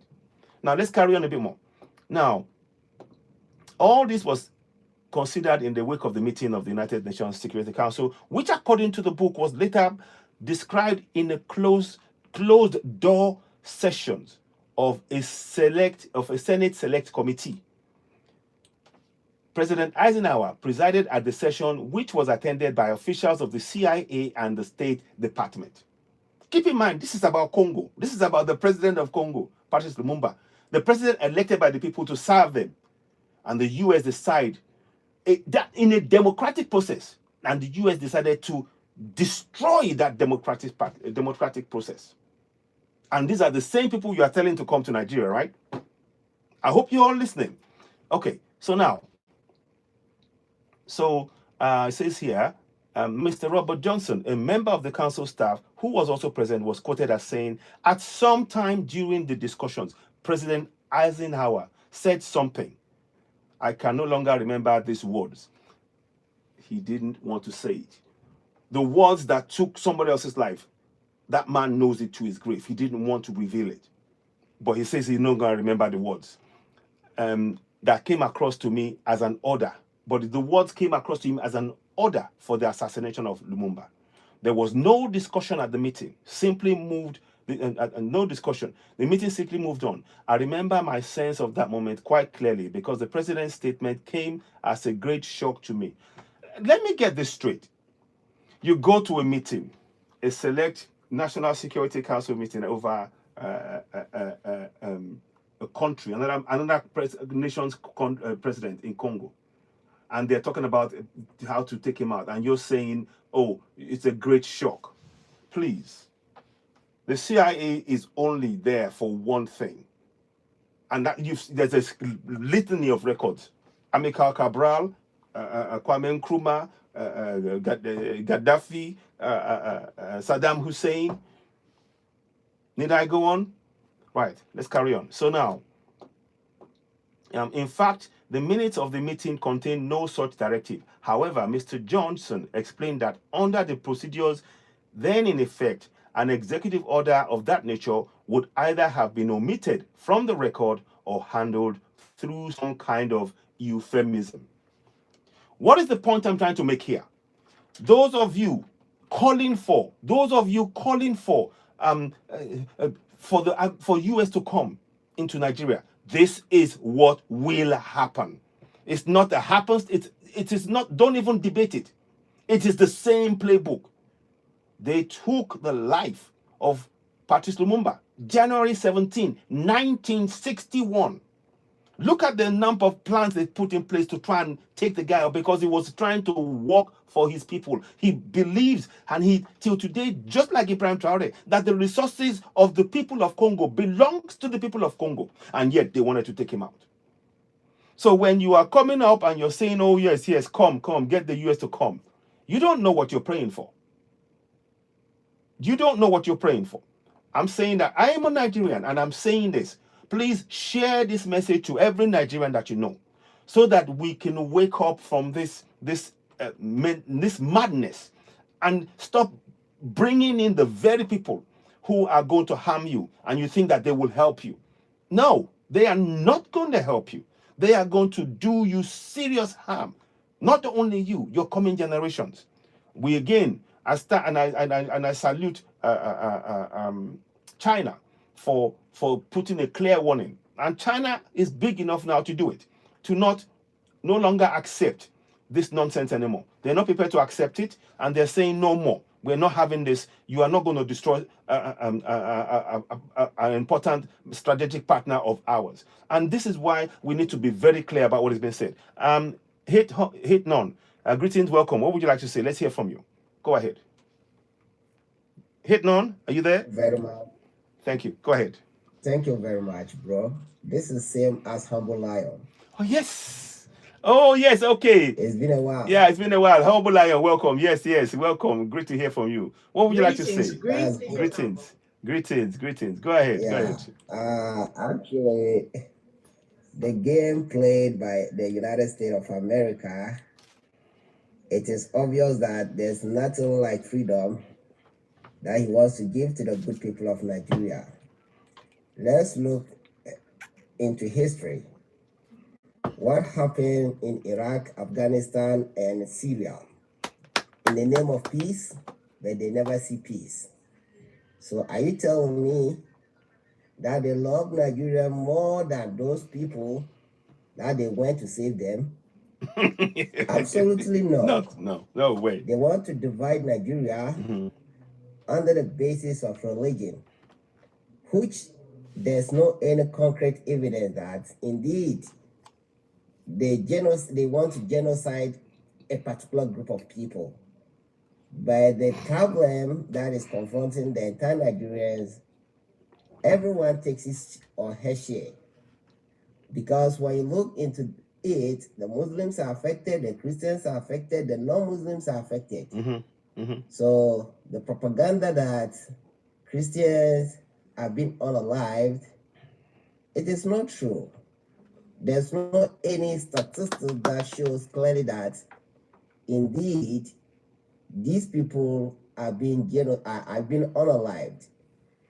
You know, the game itself is about economic power.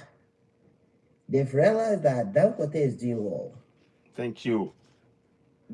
What Dangote is doing is affecting their business. So they want to do all that it takes to oppress the growth of Dangote business. And luckily, Dangote being smart guy, he's giving shares to the indigenous Nigerians to patronize, and which is good move. So with the idea that he's coming to save Nigerians, actually it's a fallacy, and there's nothing to hold on. And looking at it again, they want to extend their influence in the Sahel, especially you know the location of the whole issue is border town with Niger. Let me Yes. say it that way. It's frontier with Niger, and you know what happens to them Yeah. at the time of Abdurrahman Tiani, who kicked them out. Yes. So they are still planning means and ways to interfere and do what they want from their evil plan. So I see to it that the agenda is beyond what we see on the surface. But I know Tinubu is wise. He will not condone this, and he will think beyond all doubt to do the needful than to allow these people to invade Nigeria. Yes. If Nigeria is invaded, the whole Africa is invaded. Yes. So we will not pray and hope that thing of such should happen. But my worry is about the youth who are hailing the coming of Trump to come and save them. There's no one like a savior. There's no one like a savior. You are your own savior. Until you understand your history, you will not know where you are going. Indeed. Indeed. Thank you. Let's Okay. flow. Okay. Thank you so very much. Thank you for that. Thank you. I really appreciate that, humble lion. Very Thank good. you. Wow. Yeah. Thank you Thank so you. much. Yes. Well said. Go ahead, Vanna. Always bring the power. Yes. Yes. Go ahead. Okay. Let me Bongo. Greetings, Bongo. What would you like to say on what Yeah. we're saying? Go ahead, please. Welcome. Let's hear from you. So, I am currently not in Nigeria, but while I lived in Nigeria, I will have lived more than 51 years of my years in Nigeria. And I was working with non-governmental organization, and I can tell someone that out of the 36 states plus Abuja, that if I did not visit anywhere in Nigeria, I would have visited 30 of it. I worked in the Northeast, worked in the Northwest, worked in the North Central. And when I say work and live there. So if people say people were not killed in Nigeria, then I think it's until when they kill your own, or when they buy your own family member. Bye. Rather than on a just say When or they say on buy a your live. family member, and that's when you agree to the fact that people are being buyed. I had people who were close to me, who were military people. I lived close to the barrack, and I knew of top military people that were my friends because of what I was doing in those areas, who also ended up being buyed. So it's not something that Benue. I lived in Benue for 5 years. In the heat of it, when at the time more than 200 persons were buried and buried. So when we saw those pictures or videos, it wasn't false. Both the Muslims and the Christians are being affected. Very important point. I'm so glad you raised that point. Thank you. Carry on. Carry on. So when a certain area is targeted, you go to a place like Adamawa, you go to a place like Yola, you go to a place like Bauchi, you move to Jos and those different places, and you are buying people. When you buy people, is either you are buying from a particular religion or the other religion. But when a certain state is being targeted for the buying, then you know that majority will fall into a particular religion. Here it is, we can say America will not come down and do anything for Nigeria without there being a gain. So also China will not do anything for you without there being a gain. Fair enough. So which country do you want to call to come and help you? And I keep asking questions to say, should we allow this to continue? For people to be buy, prices of things are going up. The military cannot do anything because there is no command to say, go ahead and shoot. They will not do those things. You say the word pew pew rather than because they do not allow them. There is a rule in the military that you have to call your boss and he will give you that permission before you can do that. One question, my brother. Can I ask you a question? Okay. The question I want to ask you is this. the weapons that the terror people get, we've got evidence that it came from the very same US via the USAID funding. And that issue, how shouldn't that be the first place to put a stop to that? Because if you stop where the weapons are coming from, then you can begin to control the narrative and the actions of those who are doing the terrorism. Would you agree? I can tell you certainly, because I work close with AID while I was working these years. I don't just want to start disclosing organizations that I work with. I work closely with AID, going to their office. We were receiving funds in dollars. So, and I know what we put our funds into. But to say some of those funds will not have slipped to get into wrong hands, it will have slipped and got into wrong hands. That they will get. Under Obama regime, we knew the things that happened. Under the Biden regime, we knew what was happening, and the support of the Democrats to the APC government, we knew what was happening from behind. But under Trump's government, you also know their own stance when it comes to things like this. So for people to say in Nigeria that AID did the entire money, no, I wouldn't say, I didn't say the entire money, but Scott Perry, one of the senators, said that some of it. So, and they were using it to, and I've seen videos of NGOs going to meet this Boko Harams in the bush with their helicopters. So they trade equipment, weapons for resources that they bring. The Boko Haram bring from the areas that they're in. And they exchange it for literally for the equipment that the guy with the helicopter and NGO brings. I mean, this is I've got actual videos of this. It's not even a hearsay. Yes. And I'm sure you agree with me. You are correct. But some of those things, they were certain disguised around it. You cannot get AID money directly and use it and buy those weapons. How do you do your retirements? Because retirements will be done to the last cover of it, I can tell you that. But if certain government people are supporting those things and they can bring in a weapon directly from Cotonou, pass through wherever, and the same military will protect those containers from the ports with those weapons, and they move them en masse from Lagos, from wherever, down to the north, and it gets in there, then do you think any weapon for me, those heavy weapons will pass through the military and all the checkpoints on the road, and without it being that the Nigerian government is complicit with it? Of course, and this is the thing. There are key players that are complicit. I mean, there are really high up guys. I don't want to mention names like yourself.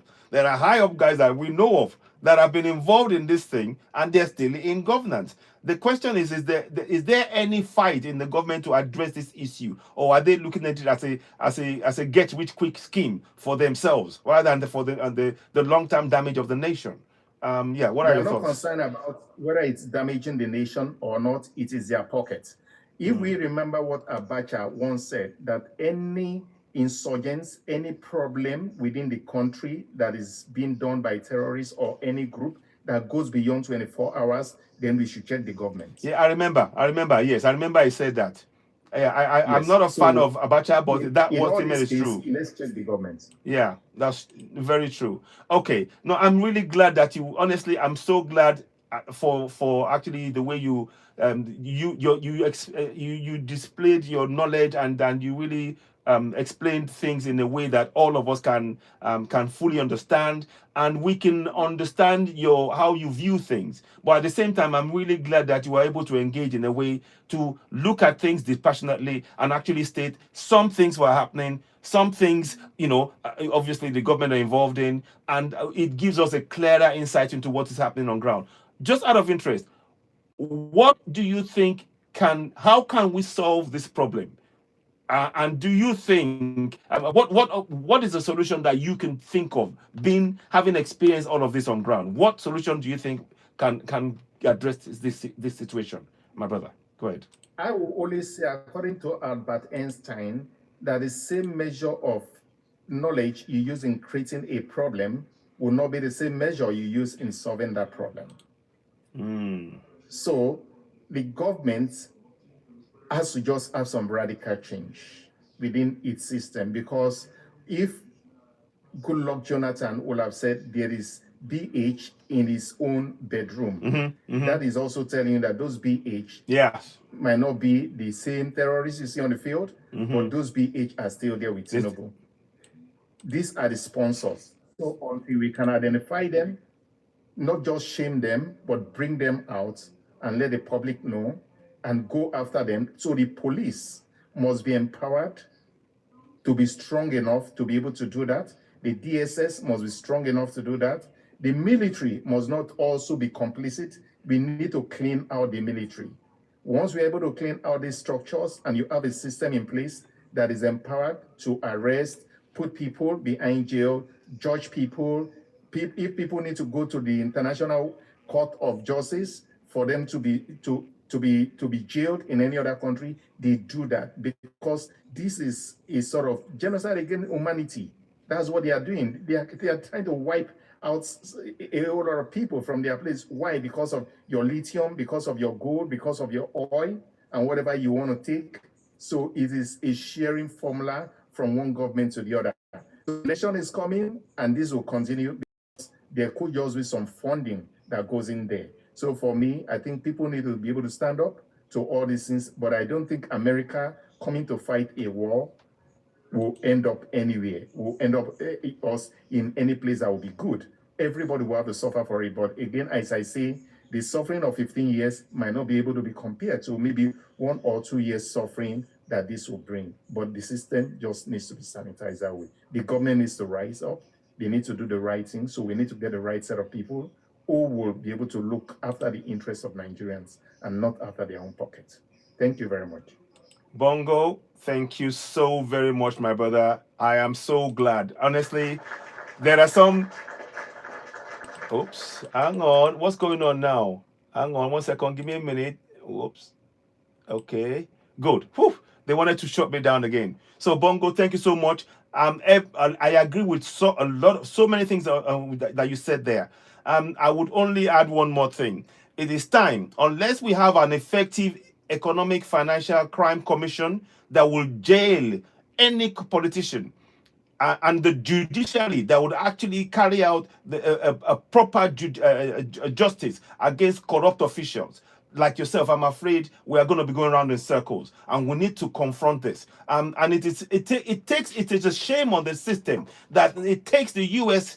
now trying to threaten sanctions against the 12 states in Nigeria for the system to now realize, oh, something is wrong. So I agree with you. There's a lot of work that the system needs to, it has to be rejigged. That system is not functioning. And I've said it. I'm not saying that of hate or anything, but our system of governance must be reviewed and updated urgently to tackle this situation, because the bloodletting of the lives of people, be it Christian or Muslim, is totally unacceptable. Thank you so much, Bongo, for your comment.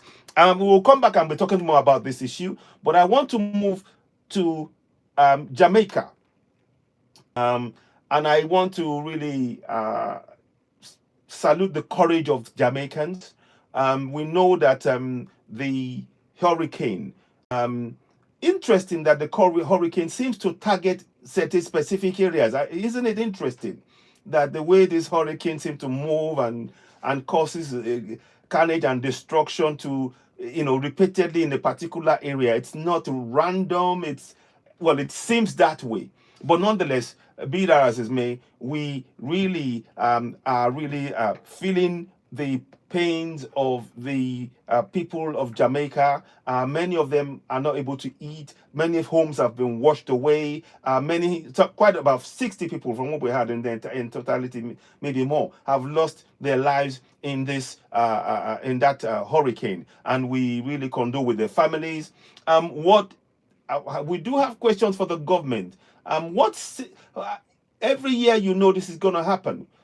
What contingency is in place to actually make sure that there are infrastructures that are going to be hurricane proof, to deal with things? How are they doing things like that? And I wonder if there's anybody who is a Jamaican who is on ground. I wonder if you wanted to come in and throw me an invite. I will gladly let's hear from you. And is there anything the help that people need? I would like to get help for hear about that.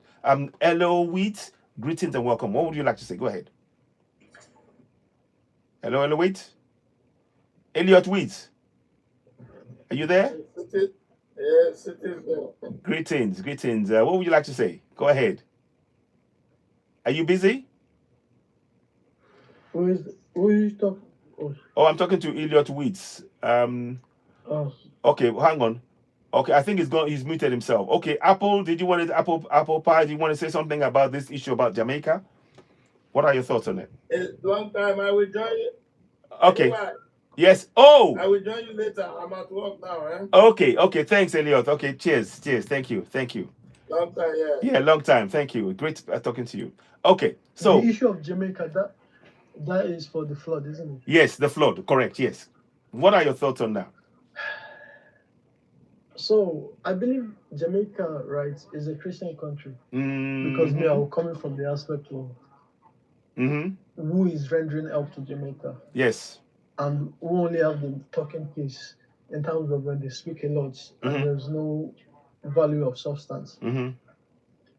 The same way earthquake happened in Haiti some years ago. Yeah. Up to today, the Europeans have never got to fix Haiti. The Americans themselves, I believe they donated a lot of money to Haiti. The people that stole all the money is Hillary Clinton, Bill Clinton, and the cocoons of the white supremacy, leadership. Now, if Jamaica is under the British in terms of a Commonwealth, right? Why can't the British come in to assist the Jamaican and they are Christians? Because Jamaica, I barely think they have oil in their country, or they don't have the resources the English or the Americans are looking for. Because if Jamaica have been going through so many hurricanes for years and years, and they have never come to draw out a conclusive plan on how they can mitigate such occurrence from keep happening. But now that it comes to Nigeria, their highs is everywhere. Like, what games are they trying to play? They think our ancestors and these generations are of the same equality. We've learned, we're understanding the world better. Also, we are understanding that it's not only white people that have the supremacy of knowledge. Knowledge now is worldwide. So what the Europeans won't come and do for us, when the Chinese are doing it, they are getting upset. You are getting upset even after enslaving the continent for centuries. The Chinese are giving us loans. We understand the loans package. I'm not saying the loans are good, but at least we can see some kind of achievements, or we can see a result out of that loans that giving us knowledge that the Europeans refuse to give us. Not even like refuse, but in order for things to move in Africa, because they have a monopoly over the financial global system, they're already on an advantage. You can argue it or not. The English, especially England is already an advantage in the financial system. They controlled like 70% of the world population as of when they had their empire. And they are still trying to rebut that empire, because I was watching a documentary. They call it the British Empire 2.0. And the majority of the countries they want to include inside that empire is African nations. Because they know the Arabs don't stand for their bullshit anymore. Yeah. The Asians are already wide awake. Asians are already creating nuclear weapons and the rest. Are they going to go and mess with Asia? They dare not. Because if they do, they know what is coming for them. It's not like 1800s where they can just go anywhere and start exterminating people. I don't know the English to put it. Yeah. Yeah. It's not the same game or playbook anymore, and they are getting to understand the knowledge. You can't build your nation and an empire based on looting of other people. You can't. All empires are built to collapse. There are so many empires that they've rise to their epical points, but eventually greed got to them. White people by nature, they are greedy. We need to understand that key concept. Europeans by nature are greedy. Your nation is so developed, and look at France as an example. Their nation is so developed. If you count all the properties in France and you put them in assets value of dollars, you're looking nothing less than probably 100 trillion. When you put all the buildings, their facility, 100 trillions of dollars. But yet, they are so focused on small nations, how to be looting them dry. The same thing in Jamaica. That was the main topic, Jamaica. Why is France not helping? Why is all these European powers not helping? Because Jamaica don't have that resources that they feel like, what is the benefits after helping them? What are they going to get back? White Europeans will never give you something for free. You can't chop from the table of the Europeans. That's why they came up with a Berlin conference, how to split Africa without the Africans being on the table. How does that work? It's like we Africans sitting in Africa and we are splitting Europe, and we are telling all the African people, you are going to have Belgium, you have France. That was madness. According to their own ideology, they'll call it madness. But they, according to their ideology, they are civilizing the world. And that's why they're able to get away with their impunity upon impunity. And they see nothing wrong in it. Because we allowed them, but the Asians are standing up. The Arabs are becoming to understand. But we Africans, we are still way back. Even we as Africans, we are meant to be helping Jamaica. Because Jamaica predominantly came from West Africa and some other part of Central. But what are we doing? We can't even put our own house in order. How can we help our Jamaican brothers and sisters? And when we are not helping them, the outsiders are milking them for whatever they have. And they've been milking Jamaica. 80, I gave you the example of 80. Yes. The earthquake that happened in 80, Bill Clinton and Hillary Clinton, they stole all the money. And 80 are Christians.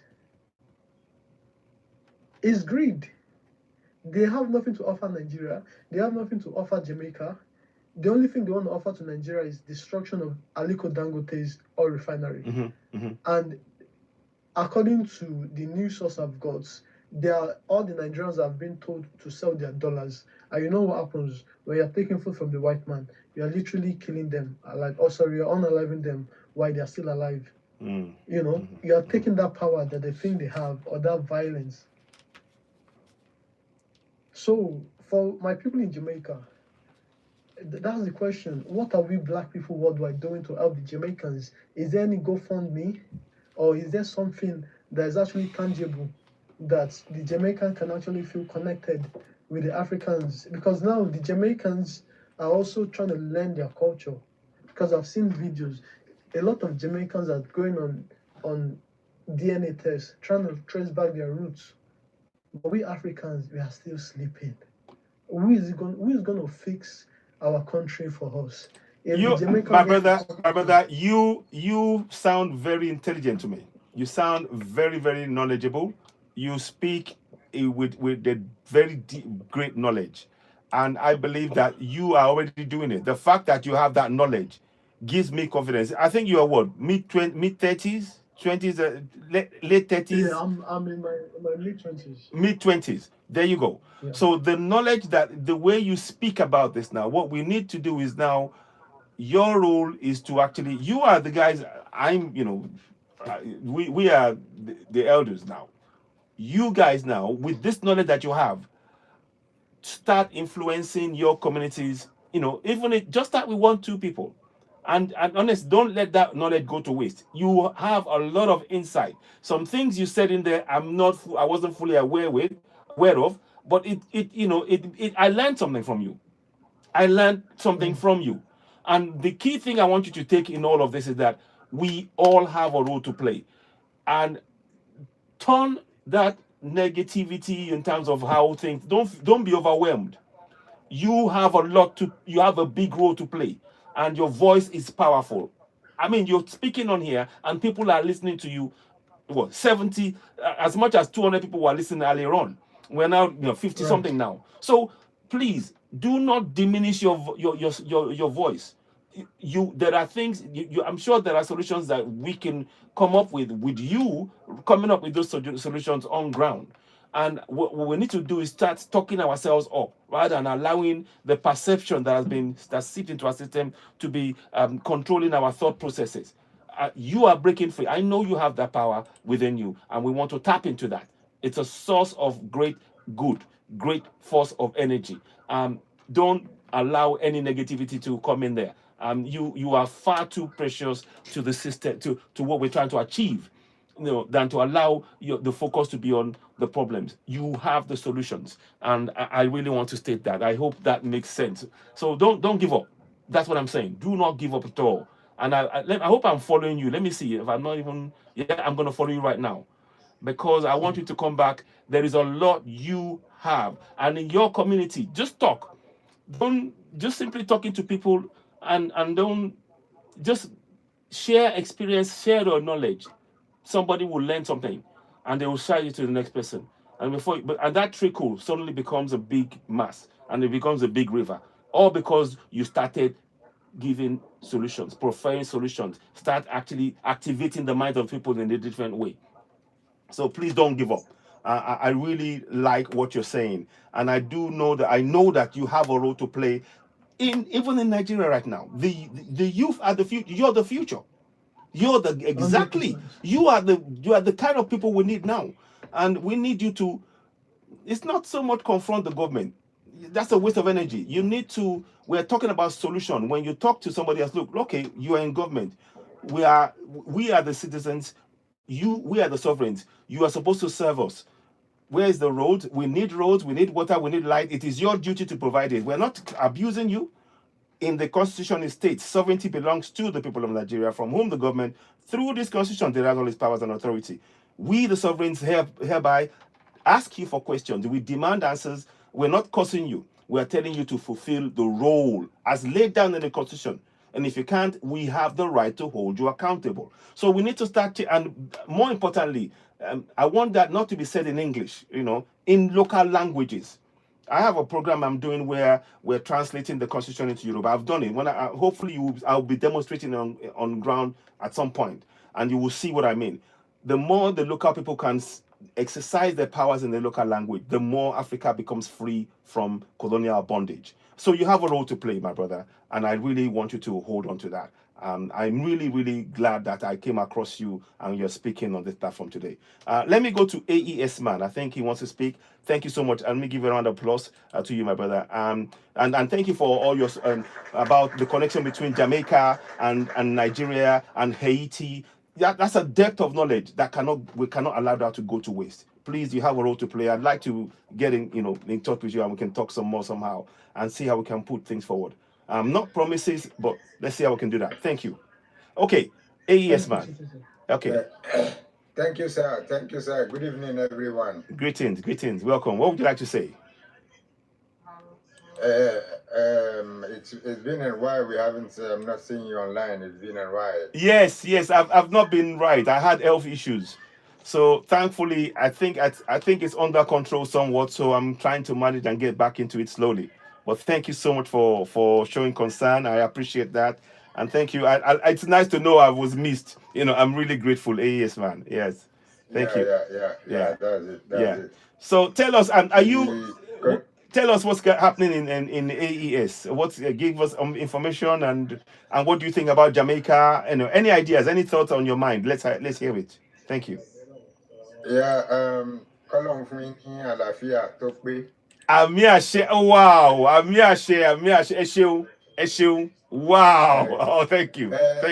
So I saw you on live maybe some days ago, 2 or 3 days ago, where you were talking about U.S. trying to invade Nigeria, and I was worried because that wasn't a space where I came up to say my mind. But I would like to say a few words concerning that. Please go ahead. Go ahead. Go ahead. The floor is yours. Yeah, when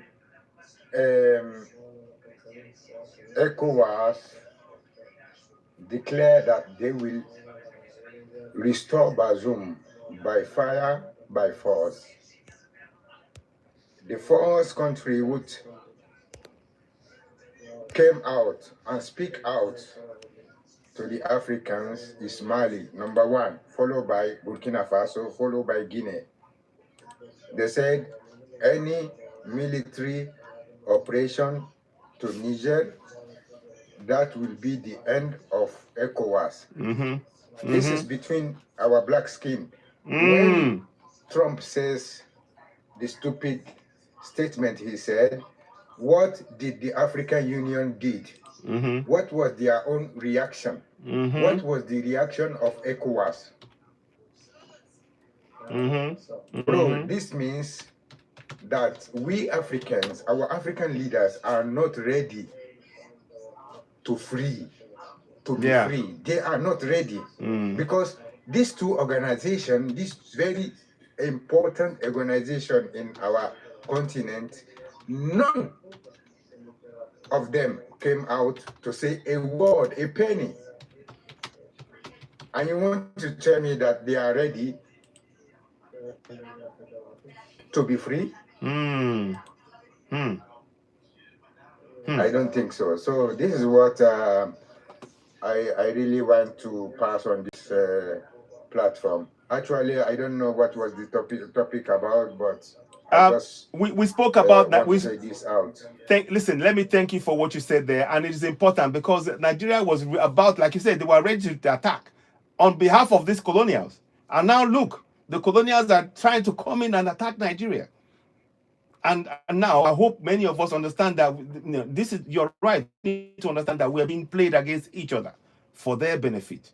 So you are absolutely right. Thank you for your words there, right? Wise words. We are talking about the issue of Jamaica and how let me see if I can get that picture up. There's the hurricane in Jamaica, and our great good brother, a young man, talked about Jamaica in such apple pie. Talked about Jamaica in the way in which we should be helping as Africans. We should be reaching out. We're setting up a GoFundMe, and these are all good ideas because we cannot longer. It is clear to us now that we cannot wait on the Western system to solve our problems. We need to create platforms where we can solve our own problems for Melanesian people, from Haiti to Jamaica to Honduras to Brazil to Africa. We need to start having systems that when devastation like this happens, it automatically kicks into place. So we're talking about solutions like that. If you have any suggestions about that, I'd love to hear that. Yes, my brother, and thank you for the well wishing and the prayers as well. I'm really grateful. And also, if we wanted to know if you have any further suggestions, and also let us know about Mali. What's happening with Mali? Because I know that the terror people are trying to make things difficult. If you wanted to say something about that, AES briefly before I bring somebody else on. Thank you. Okay, I think if you do want to speak, that's okay. I mean, I know you've just come on, but you spoke. Sorry, I'm it's too noisy here. That's why. Okay, that's fine. Okay, no worry. We will do it again. Now let's carry on. I'm just going to play a quick section of the Jamaican video just to get a sense. So we get a sense of what is happening on ground in Jamaica, and we can actually connect with that. It's not just we don't want to just talk, because one of the things I want to do on this platform, that we'd like to do on this platform, And please, I'd like you to consider subscribing on our platforms, Facebook, TikTok, Instagram, YouTube. Subscribe. We need to connect. There has to be a connection from this platform to the West Indies or West Indies, Jamaica, Barbados, to Haiti, to Brazil, to all melanated areas, Australia, the Aborigines, because we need to have a viable platform where we can discuss our issues, because we can see that the world, the Western world as it stands, is not focusing on solving our problems. It's just keeping us maintained in that same stance. You're seeing every year that in Jamaica, the same cycle of destruction happens and rebuild. There's no clear plan to actually hurricane-proof that environment which people are living. They're having to rebuild always from scratch, and all of this. So we need to take control. So the idea that Apple Pie came up with of actually having a GoFundMe or something. So it's a discussion. I'm not saying to do that, but we need a platform where we can have meaningful discussion that will now lead to action. Positive, concrete action. Vanna May talked to me and myself. We spoke about this behind the scenes. And Vanna May is always on looking at trying to help and things. And these are what we are looking at. But let us listen to briefly what has happened. It's on television Jamaica. They're talking about the damage. It's worth $7 billion of damages in Hurricane Melissa based on initial estimates. Let's have a listen briefly to that.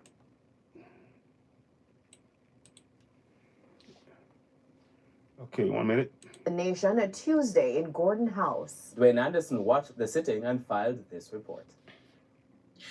The Prime Minister went to Parliament Tuesday with two missions: to update the country on the half decimated by Melissa and to rally the other half to work even harder to help save the country. Save the country because of the tough times ahead. It will cost the country billions of US dollars to rebuild. Physical damage to housing, commercial buildings, roads, electricity, water, and telecommunications infrastructure is estimated between 6 to 7 billion US dollars, equivalent to roughly 28 to 32% of last year's GDP, last fiscal year's GDP. It is, members, a major hit to our economy. And soberingly, that figure is preliminary and is expected to rise in the coming weeks. And as those weeks roll on and the hit to production sets in, the country could see negative growth in the double figures. Short-term economic output could decline by 8 to 13%. If you live in England and you're sorry about that. Let me just quickly sweep that off. I don't want to promote adverts. Let me just quickly let that play in the background, and I'll bring it back again. Skip. Okay, so now I'll bring it back again. This means that revenues will decline as well. We anticipate a rise in the debt to GDP ratio in the short to medium term as resources are channeled into rebuilding and resilience. Quick question. How, if there's any Jamaican in the house, how do you feel that Andrew Holness, the Prime Minister of Jamaica, how do you feel he's handling this situation? Is he handling it well? Did he have a forward planning? Any Jamaican in the house, we'd love to hear your views on this and other things. But let's watch on. In order to offset the downturn, Jamaicans in the central and eastern parts of the country will have to double their efforts. 40% of the island has been impacted from an economic perspective. It means that the other 60% of the island must double our economic output. Fields destroyed in St. Elizabeth, in Manchester, in Westmoreland, must be replaced by fields brought into production in St. Thomas, in St. Mary, in Clarendon, in St. Catherine. But this call to Jamaicans to work harder so soon comes amid the background of complaints of national trauma. The Prime Minister had this to say. This is not insensitivity. it is necessity. Reviving production, reopening tourism, and restarting commerce are essential to restore incomes, rebuild confidence, and mitigate the wider economic shock. Those persons who are opposed to us going back to school and going back to work, get that out of your mind. Get the economy up and running right away. That is the only way we are going to be able to fund the recovery quickly. And I urge all Jamaicans to get that mindset in. Turning to infrastructure, a big announcement about the future of sections of the national grid. They have been tasked in their grid restoration efforts to explore relocating, where feasible, the grid underground. Okay. Anyway, I just wanted to just give a short synopsis of how things are. And it doesn't look like he's got the people's support behind him in terms of how he's solving their problems. Just my own view of it. But like I said, we do this hurricane season thing. It doesn't seem to me that there's a clear planning to hurricane-proof Jamaica, or at least it's not a long-term plan. In Japan, for example, when they have issues with earthquakes and things, they hurricane-proof the buildings so that it's more shock resistant and all of that. And they do things differently. I would hope that is something that will be factored in going forward, and that the people. I would like to hear somebody from Jamaica. I'd like to hear your views on that, because it's really important that we're not there, and we understand how people feel. It is your home. It is your we want to be able to assist where we can, and I think this is what we need to start doing as Africans. Get used to that mindset of looking out for each other and being there for each other from that point of view. It is really, really important. We're going to come back to it, and I'll see if there's any GoFundMe or anything that's actually up and running, that is official stuff. We are happy to share it on this platform and promote it, of course, because we want to help the people. There are people who are going hungry at night on the streets, who are saying they got nothing, even though the government is helping, and all of that. So we want to be in that situation where we can be of assistance in a way that actually becomes meaningful. And in a way, we got to start looking out. The world, our world as a melanated people, is a global village, and we need to begin to be more expansive in our vision. And sort of we think, okay, there's a problem that happened in Africa, is actually West Indies, or likewise in Haiti, or likewise in Cuba, or in Brazil, so that we start looking at our own problems. Because clearly the system that we are existing in is not catering. Like I said, it's only about keeping us, either keep our head above the water. We don't want to be in that situation. We want to be in a condition whereby we're actually planning, we're forward planning, and we are restructuring, we're taking key actions to actually solve our problems. And that's part of the mindset of the US saying, oh, Nigeria is not solving the problem, we are going to come and help you. Is that benevolence thinking? Oh, they are incapable of solving their own problems. We need to remove that mindset from our mind. And I'm hoping that having discussions like this will really get us to think along those lines and come up with solutions. And like I said, there is no doubt, we being the first people of the planet, we have solution aplenty to all manner of problems, and we need to start visualizing those solutions coming into effect and taking action collectively. One of the strongest things that we have as Africans is our community. When we have a community, there is no problem that we can't solve. When we build the trust back in our community, when we empower ourselves with the knowledge of who we are in our languages, there is no force that can stop us in solving our problems. Let's hear from Ambassador. Somebody called Ambassador. Can you hear me, Ambassador? Are you there? Oh, okay, it's connecting in. So welcome, Ambassador. What would you like to say? Let's hear from you. Supreme Rising. I just entered your dialogue. Greetings. I do not know what the topic is, but I know it's something regarding our people. Yes. I was just, thank you very much, Ambassador. I was just talking about Jamaica and the hurricane that always seems to be hitting the Jamaica every couple of years, and the fact that there is no clear strategy to hurricane-proof the island of Jamaica and to make the lives of the people ultimately better, to be able to cope and not just be existing just above water and always falling back and facing destruction, and what plans are in place and how we as Africans and melanated people around the world can actually be planning ahead to cater for and see if we can solve that problem, and we look out for each other. I wonder what your thoughts are on that, if you have any suggestions. And are you from West Indies by any chance, or just out of interest? Thank you. My bloodline is maroon. Ah, okay, nice one. My bloodline is Tartaria.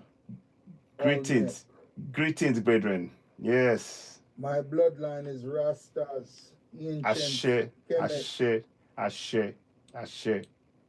My bloodline is Marcus Garvey, John Hanson, and the list goes on and on. But when it comes to the storm situation and the hurricanes that just hit Melissa in question, the thing is this: Melissa was known, whether it be natural or man-made. They all knew that it was coming. And the fact that they knew it was coming and did not say anything, it means that somebody had signed some contract years before. How is it that in the contract you already have the name of the hurricane before it even comes? How is it that you already know which part of the island you want to start build from?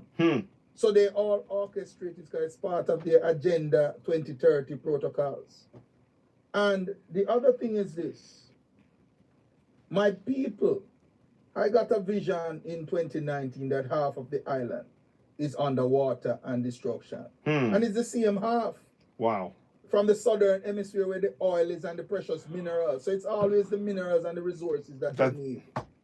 But a lot of people don't know that in the West, when all these lands were connected, Jamaica in that area, in St. Elizabeth, especially that Black River area, that was where electricity was first invented in the West, in the modern dispensation and time. There was a time Jamaica was like a Wakanda. Tartarian technology. There was a time we don't come from no slavery. Our ancestors came from technology that make these technologies today look like joke. So I don't know if people know that Jamaica, the flag that Jamaica have, is an upgrade to the St. Albans flag that used to be the St. Andrews flag. The Celtic, the Kemetic bloodline to Scotia, to Wales, the royal bloodline, where the imperial crown children. We are the imperial crown genealogy. And as the imperial crown genealogy, we sit on multiple kingdoms and multiple empires. You understand? And we not leave out none, whether it be Gullah Geechee, Washita, Blackfoot, Shoshone, Bantu, you name it, Ashanti, Akan, and the list goes on and on. We were these people who moved from not only 7 continents, but beyond the ice wall, because there are more lands beyond there. We are these great ones that used to live in the oceans and in the elements. It's just that we fell and lost with memory. And we're lasting with memory, we lost with spirit and with soul. And I tell you these stories about Yeshua, Hamashiach, Tammuz, Aru, Arakate, the ancient falcon child. In the Bantu they say Sunanani, or Sananda Galactic.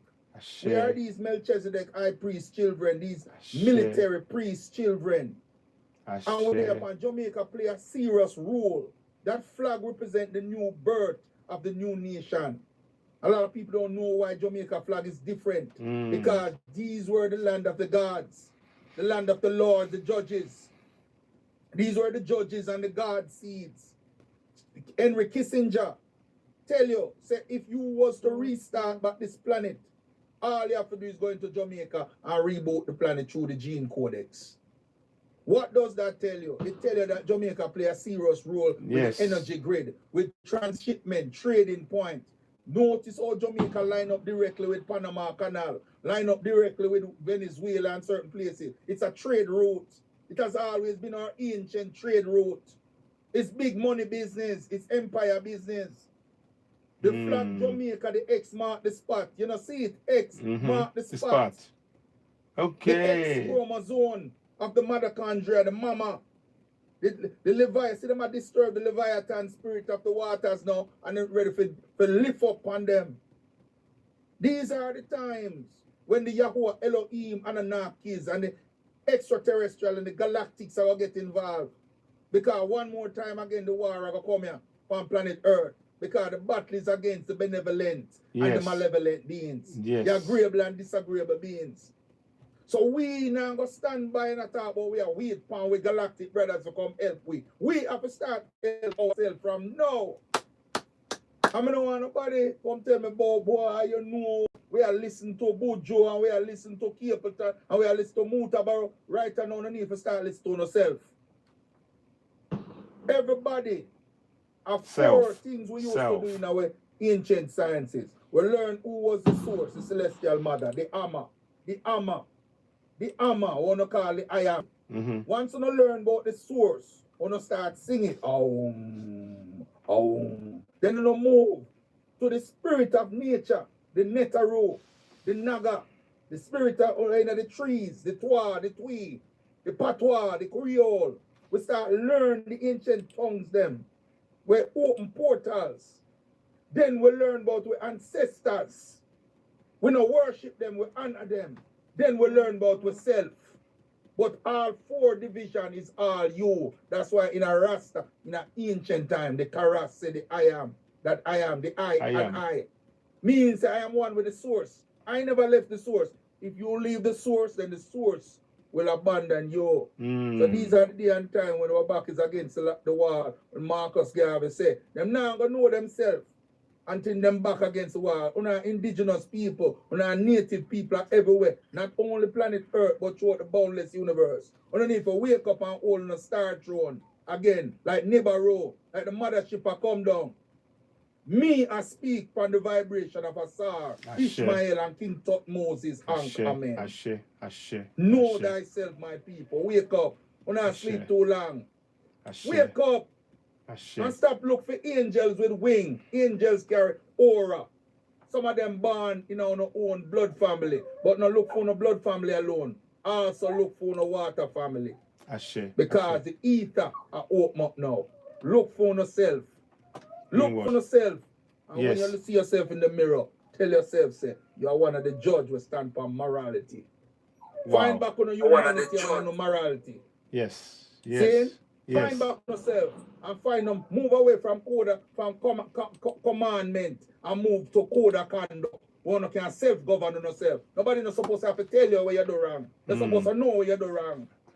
And correct yourself. You get every day breath of life, the rock and douche and blow through you. So correct yourself every day. And don't matter how them come with these danger to destroy we.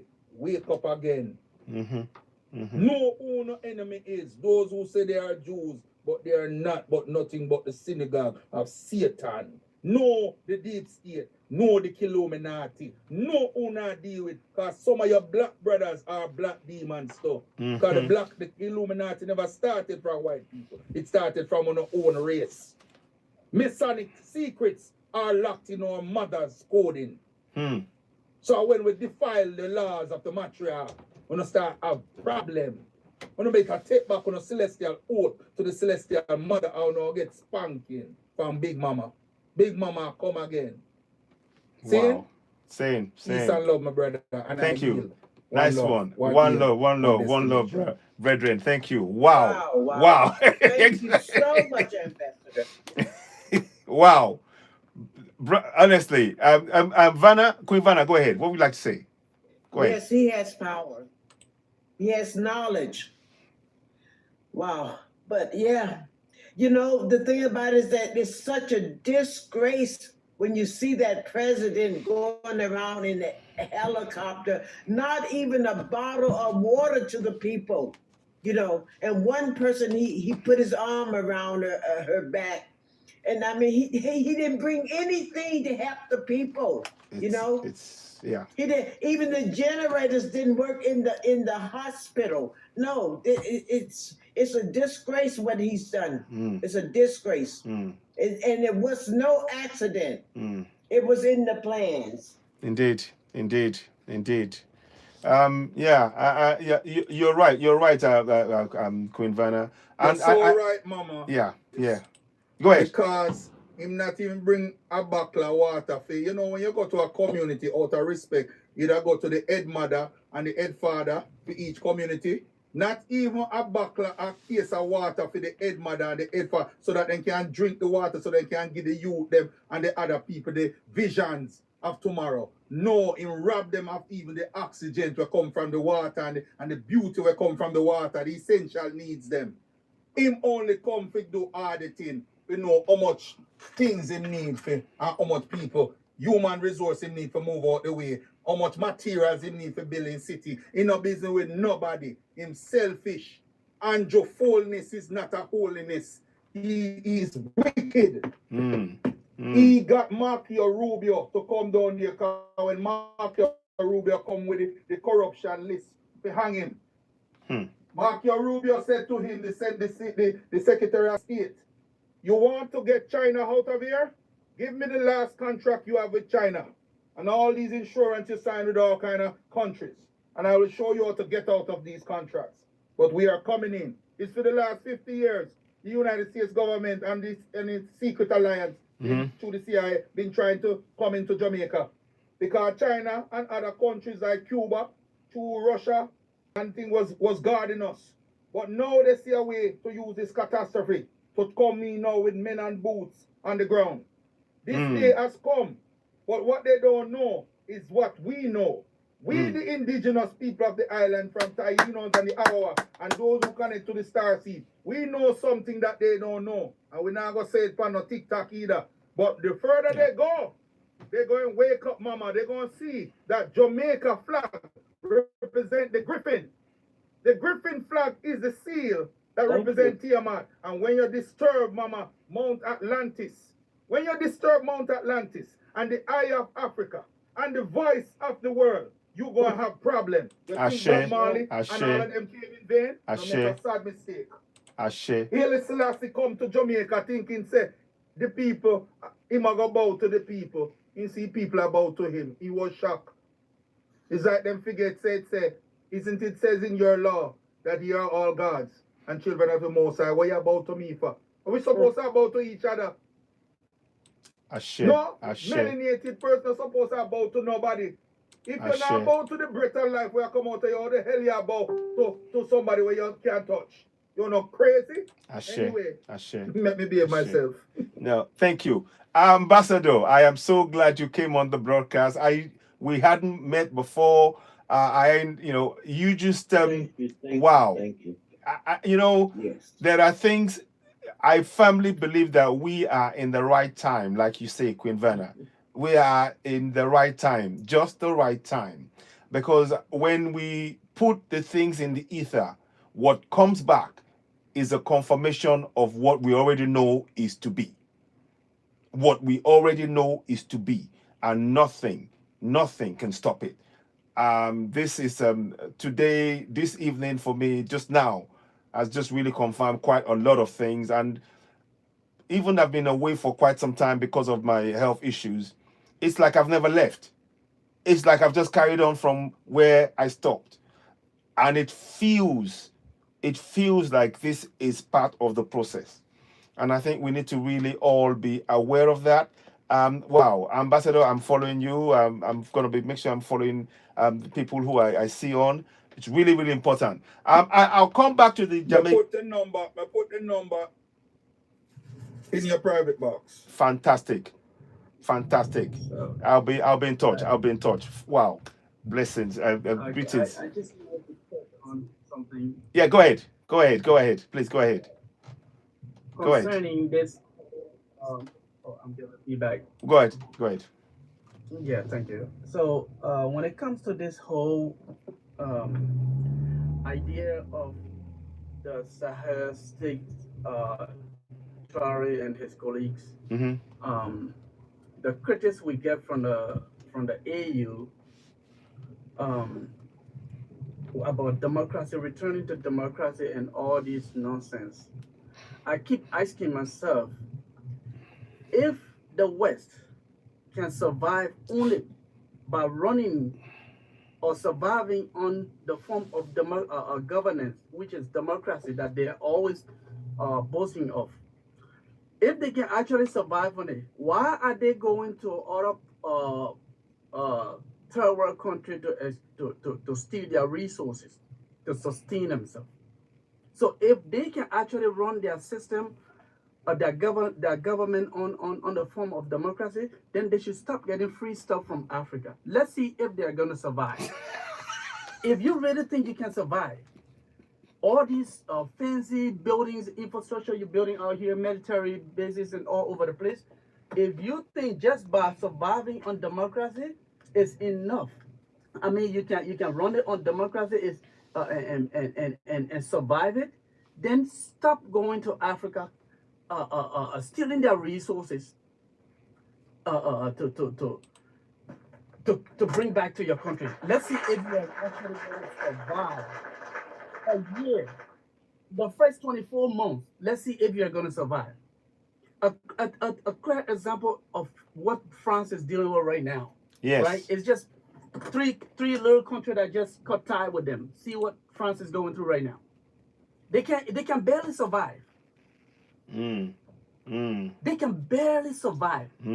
This is the kind of people we are coming to for idea how to run our continent. These are the people we come to. We ask for idea to run our affairs in Africa. Man, can we just ask ourselves, how can these people? Are they really surviving on based on their brain power, or thieving, stealing from other people? Exactly. They can barely survive. Yeah. So if we ask ourselves this question, and knowing that we have what it takes to develop ourselves and even up to other countries or continent, how about we take that initiative, that responsibility to develop ourselves? Don't you think we'll be better than them? We'll even become stronger than them? Absolutely. There are equipment here in the US, right? It can't function anymore. If you see that they're testing it in all these countries, they're going around testing their weapons they built in the 90s, in the 20s. They didn't use it. Now they're just trying to use it in these third world countries that think they think they can use them. They're testing because it's no longer useful. That's why you see today when they send it to Ukraine, Russia just destroy it because it can't work. It's like they're trying to clean up. These things are outdated. It can't function anymore. When you hear about the United States military is so powerful, those are all metals that it's not even powerful anymore. It can't function. It's just packing out here. They're trying to get rid of it. Exactly. Okay? And we have to be smart. Yeah. Wow. We have to be smart to understand the game that's been played. When it comes to technology, these countries, they're way behind. Way behind. Look at what China is doing to them. Yeah. Like China is so advanced right now that they don't even have to say anything. That's why when the Chinese president arrives somewhere, like he doesn't say nothing because the man, look, power. If you are that powerful, you ain't gotta say it. Exactly. The telephone we use today, our cell phone. Look at what we're using in America. Look at the car we're driving, the Toyota we're driving in America, and compare to seeing Toyota with the Toyota in China. We are way behind. And let us stop boosting these people's ego, making it seem like without them we can't survive.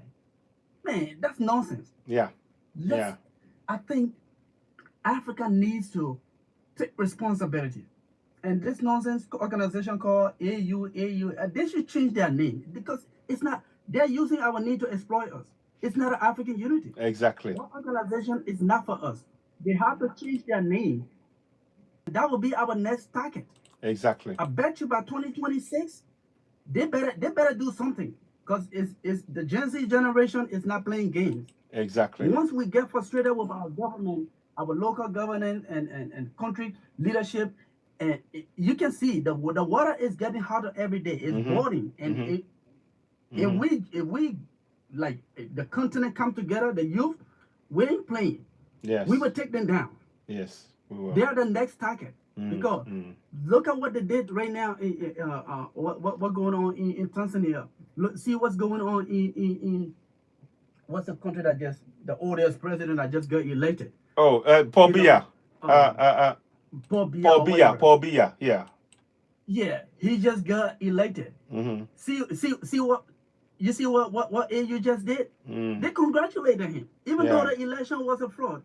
They didn't care. They went ahead and congratulated him. It makes the people of that country look stupid. It's like they don't know what they're doing. The people in majority said, we don't want this man. He been in power for 42 years, 43 years.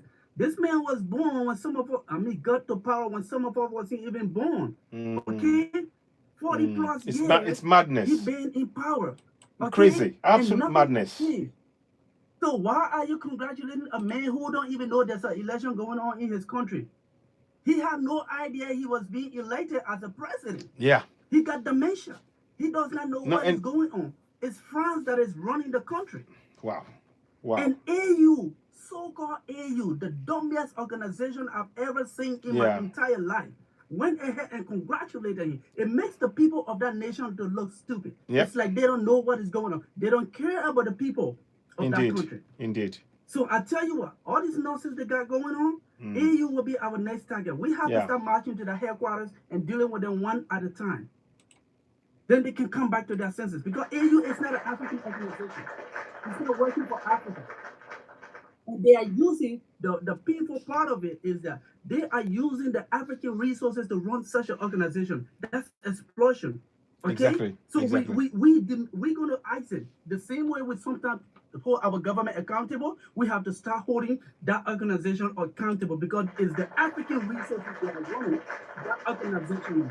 Exactly. So they are our next target. We have to take them down, or they got to do the right thing, or change your name. Then we know who you are. We know your intention already, but you can't be using our need to exploit us. It's not an African organization. Well said.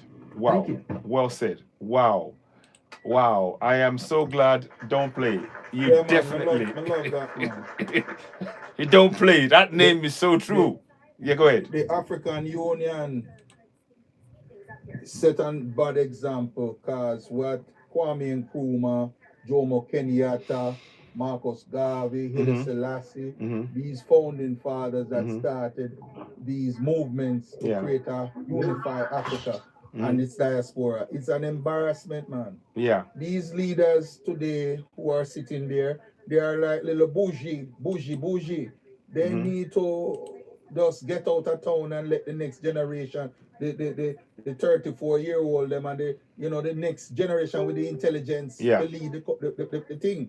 Because there's a lot of young people now with serious ancient technology. Exactly. And I don't blame them not to want to share it with none of these first world people like Elon Musk. No. They know that it is supposed to protect their mama, their papa, and their next generation to come. So right now, Africa don't need to, all our people need to remember is the laws and the order. Yes. Not legal, law. We need to remember the laws, the sciences, remember how to unite with people, delegations of services and functions, barter and trade. We need to get back into our power, our energy, our health, and our wealth, and our immortality part. And once we get back on those things, it's a beautiful day and time, heaven and earth. Because the earth was always in heaven. I don't know who moved it. Yes. So I yield. Thank you. Thank you. Thank you so much, Ambassador Paul Brown. I think it is. Yeah. Thank you so much for that. And thank you to Don't Play. Awesome. Yeah. Queen Vanna, go ahead. Oh, wow. Thank you so much. Both of the kings that just spoke, just powerful, because really it started with knowing yourself, loving yourself, knowing that, I mean, just to be melanated is such a wonderful gift. You have all the power in the world. You know, we are the ones, we have all the power. Everything belongs to us. And we just sit because we don't have the knowledge. We're just allowing them to take everything from us. Yeah. We are in paradise, but we don't know it. You know, so we have to just go into ourselves and just love yourself. Exactly. That you get your ancestral power, your knowledge.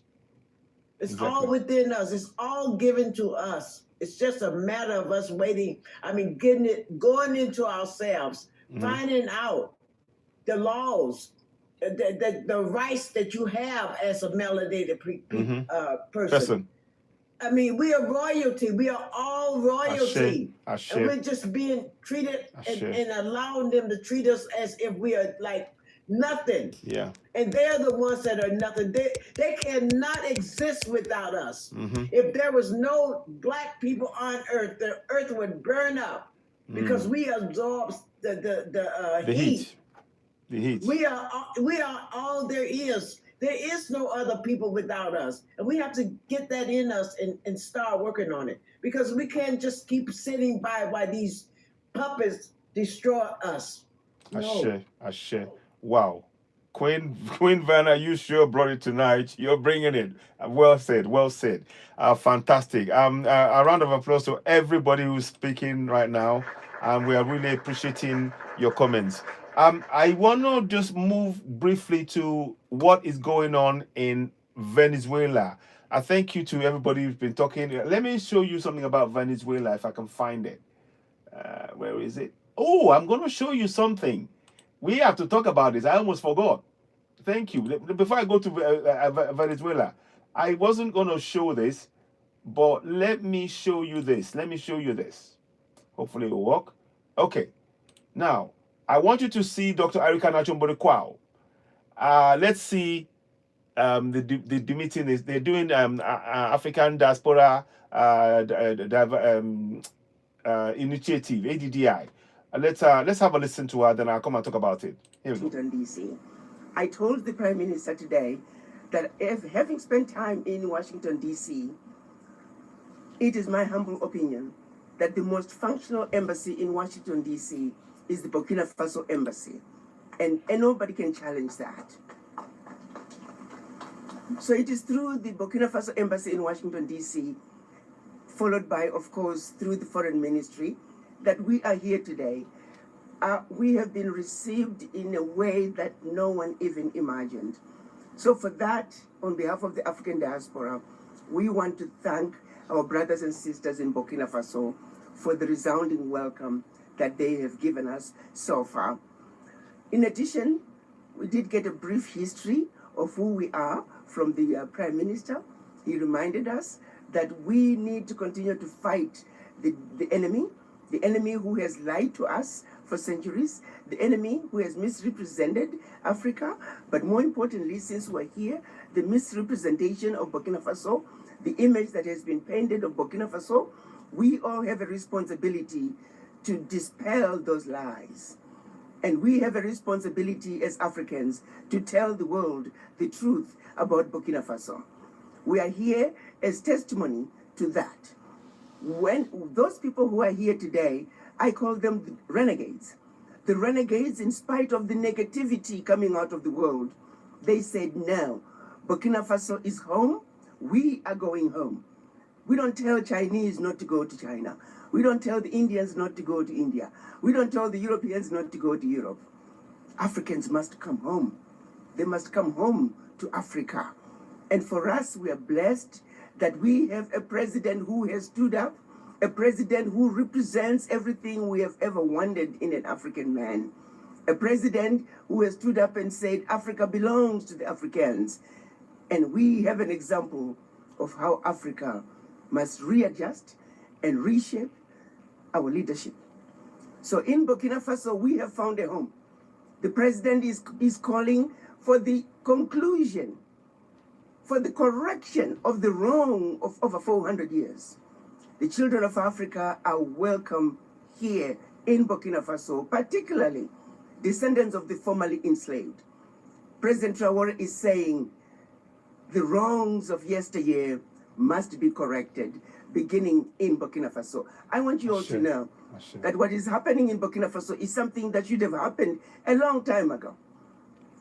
It really is sad when you think about it, that over 400 years of the children of Africa being taken out of Africa as slaves, not a single African country has put out a clarion call to say you can come home to Burkina Faso.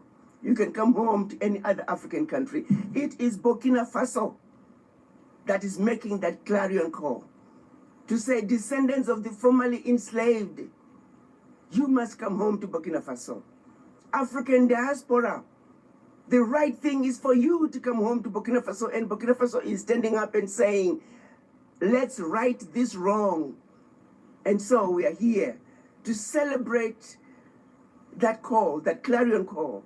We're answering that clarion call from President Captain Ibrahim Traore. And that is why we are here today. So the Prime Minister reminded us of our journey, reminded us of the forces out there that are trying to continue to divide us, and that if we don't stay awake, alert, and oriented, these forces will win. So the forces of evil that have kept Africans and Africans in the diaspora from coming together, we must always be aware of them and be determined to defeat them by any means necessary. So yes, we did get a history lesson, brief as it was, but very much to the point. So the meeting with the Prime Minister was amazing, and we were received very warmly. And of course, Our Excellency, our ambassador to Washington, as usual, is always there, supportive, is with us, and of course, the permanent secretary from the Foreign Ministry. So we just had a very wonderful time, and we really truly appreciate him taking the time to meet with the ADDI leadership. Thank you. So, Thank you. Thanks, Dr. Ali Kana, for your wisdom. Wow, thank you, So- Dr. Kana. so- Thank you, African Descent, African Diaspora Panel. yeah, that's for Make Africa Great. That's for Make Africa Great. I wanted to share that. So there is a lot of work that's been done. And I'm really, to be honest, I want to experience the ADDI on ground in Burkina Faso. I really want to. I so want to be there badly. And sure, equally, Queen Vanna and others don't play. Everybody wants to be part of that. We need that to be happening. Okay, Larry in the Faso. Wow, long time. Greetings. Hello. Wow, long time. How are you? Yeah, it's been a long time. Yes. Great How are to speak. you? I'm getting better, much better. Thank you very much. Thank you. Good. I'm very, very happy to hear from you. Yeah, thank you. It's a pleasure to have you back. Okay. So we just You say you want to go to Burkina Faso. absolutely, of course, at the drop of a Yeah, hat. Just touch me. We'll organize something. We'll go together. No problem. Okay. Anytime if it's somebody ready to go, just touch me. We'll organize for you guys. Okay. Okay. Wow. Thank you. I'm honestly, I'm serious. I'm going to take you up on that. I will take you up. I want to go also. Yes. And I have thousands of palm trees, date trees. I want Yeah, to you give said. as a gift Yes. for Burkina Faso. Yes. I have collected them over the years. Okay. Good. I'm sure it'll be Fruit useful. trees from all around the world. Yes. Wow. To Fantastic. make Burkina Faso a paradise. Yes, that will be fantastic. No, good. No, Larry in the Faso, thank you so much. Nice. Go ahead. If anyone wants to go take touch it to him, he will get back to me. We can organize something. Okay, fantastic. You're on. I'll get in touch with you. I'll get in touch with you on your email. So let me put that down so I make sure I can do that now. You my name as well. Okay. Yeah. Okay. I'll check it. Have I got your number? Yeah, I remember. Yes, yes, yes, of course, of course, of course. I think I remember who it is now. Okay, I will do that. I'll be in touch. This call. Yes. Okay. Okay, thank you so much. Thank you. It's a pleasure to speak to you again. Africa, as everyone wants to come into Burkina Faso, I very welcome. Thank you. Thank you. Wow. Thank you. Thank you so much. Thank you. I'm so looking forward to that. Yeah, it's gonna be something that will happening. Wow. Yeah, I'm gonna follow you also. Yes, yes, follow. Please follow her. Yes, yes. So now thank you very much. And now what I want to say before I wrap up, I want to show you a video of Venezuela. Let's have a look. I want to show you Venezuela. I don't know if it's still on. Okay, it's still on. It's by another channel, but first post. But I want to show you what Venezuela are doing. Venezuela have the Russians have gone there. What are they called? Anyway, Wagner. They are in Venezuela, and they're protecting them. Let's have a listen for a few minutes, and we can talk about that. Then we can start bringing the show to a close. So let me see if I can. Carrier now sits in the Caribbean. Reports say new targets inside Venezuela have also been mapped, including ports, airstrips, and naval bases linked to drug routes. Now, it's no secret that Washington wants President Nicolas Maduro gone. American officials call Venezuela, and I'm quoting, a narco state, acting as a cocaine transit hub. President Donald Trump was asked about it in a recent interview. He says he does not want war with Venezuela, but Nicolas Maduro's days are numbered. I wouldn't be inclined to say that I would do that. I'm not going to tell you what I'm going to do with Venezuela, if I was going to do it or if I wasn't going to do it. I doubt it. I don't think so. But they've been treating us very badly. Everybody's treating us badly. Presence raises more questions, especially with this mysterious flight. Listen, watch this. Russia is not sitting idle as tensions rise. Moscow may be signaling support for Caracas or preparing to safeguard its interests if things escalate further. Is this about military advisors? Is it about logistics, intelligence? We don't know yet. But one thing is quite clear. Latin America was once considered Washington's backyard. It is now becoming a stage for another great power competition, and a Russian aircraft holds the clue.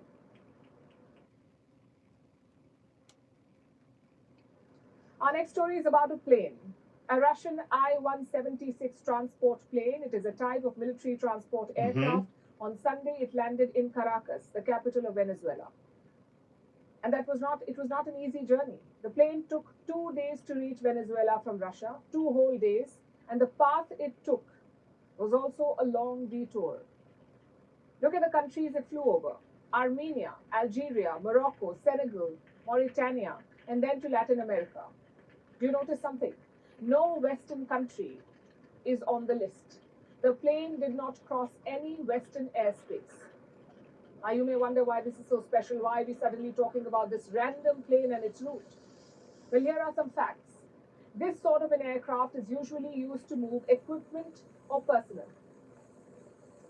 It is linked to the Russian military and also the Wagner Group. That's the Russian mercenary group Wagner. It is operated by Aviacon Zitotrans. It has been sanctioned for transporting military cargo to conflict zones. Now, this sort of a plane can transport 200 people or up to 50 tons of cargo. And it has done so in the past. Moscow has used it to deliver arms and mercenaries to various countries. So what was this plane doing in Venezuela? Was it moving Wagner mercenaries to this country? As you may know, Russia's presence in Venezuela is not new. It has been built over years. There are multi-billion-dollar sales in arms, joint ventures in oil and mining, and intelligence cooperation. In May this year, the two sides, Russia and Venezuela, signed a strategic partnership treaty. It elevates ties to a new level. The treaty covers energy, mining, trade, and investment. And then there's Wagner, or its latest reincarnation, the Russian Africa Corps. That's what they call it now. Reports say this group is present in Venezuela. The question is, what are they doing there?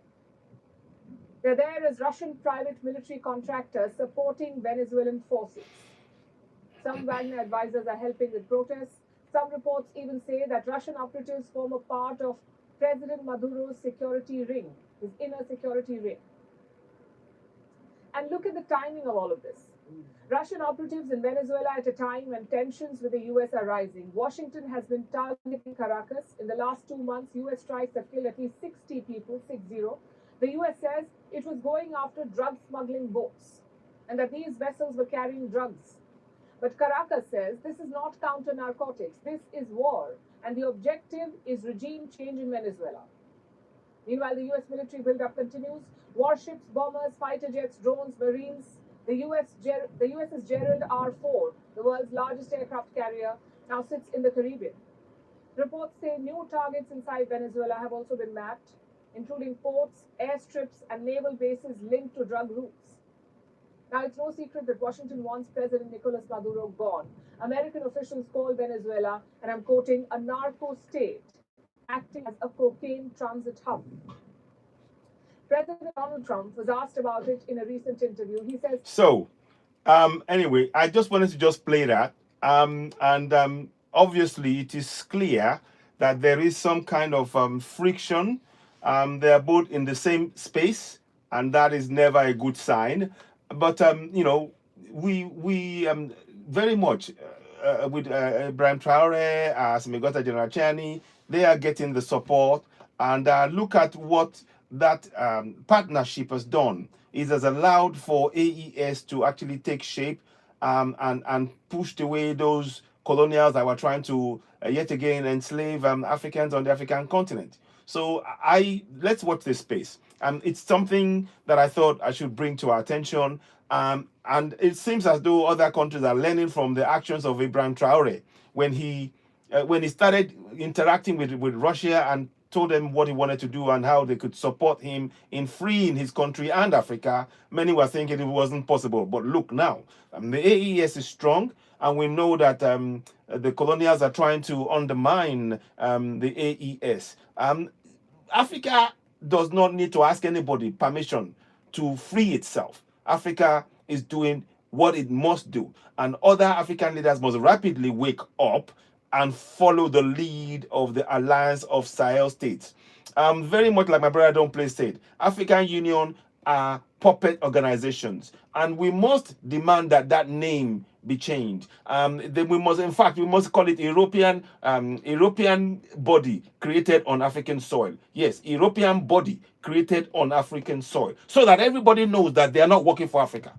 They're not working for Africa at all. That is the kind of thing we need to be talking about. So in terms of what you see with Venezuela, standing up and protecting itself. Do you know one of the reasons the U.S. is going to Venezuela is mineral resources?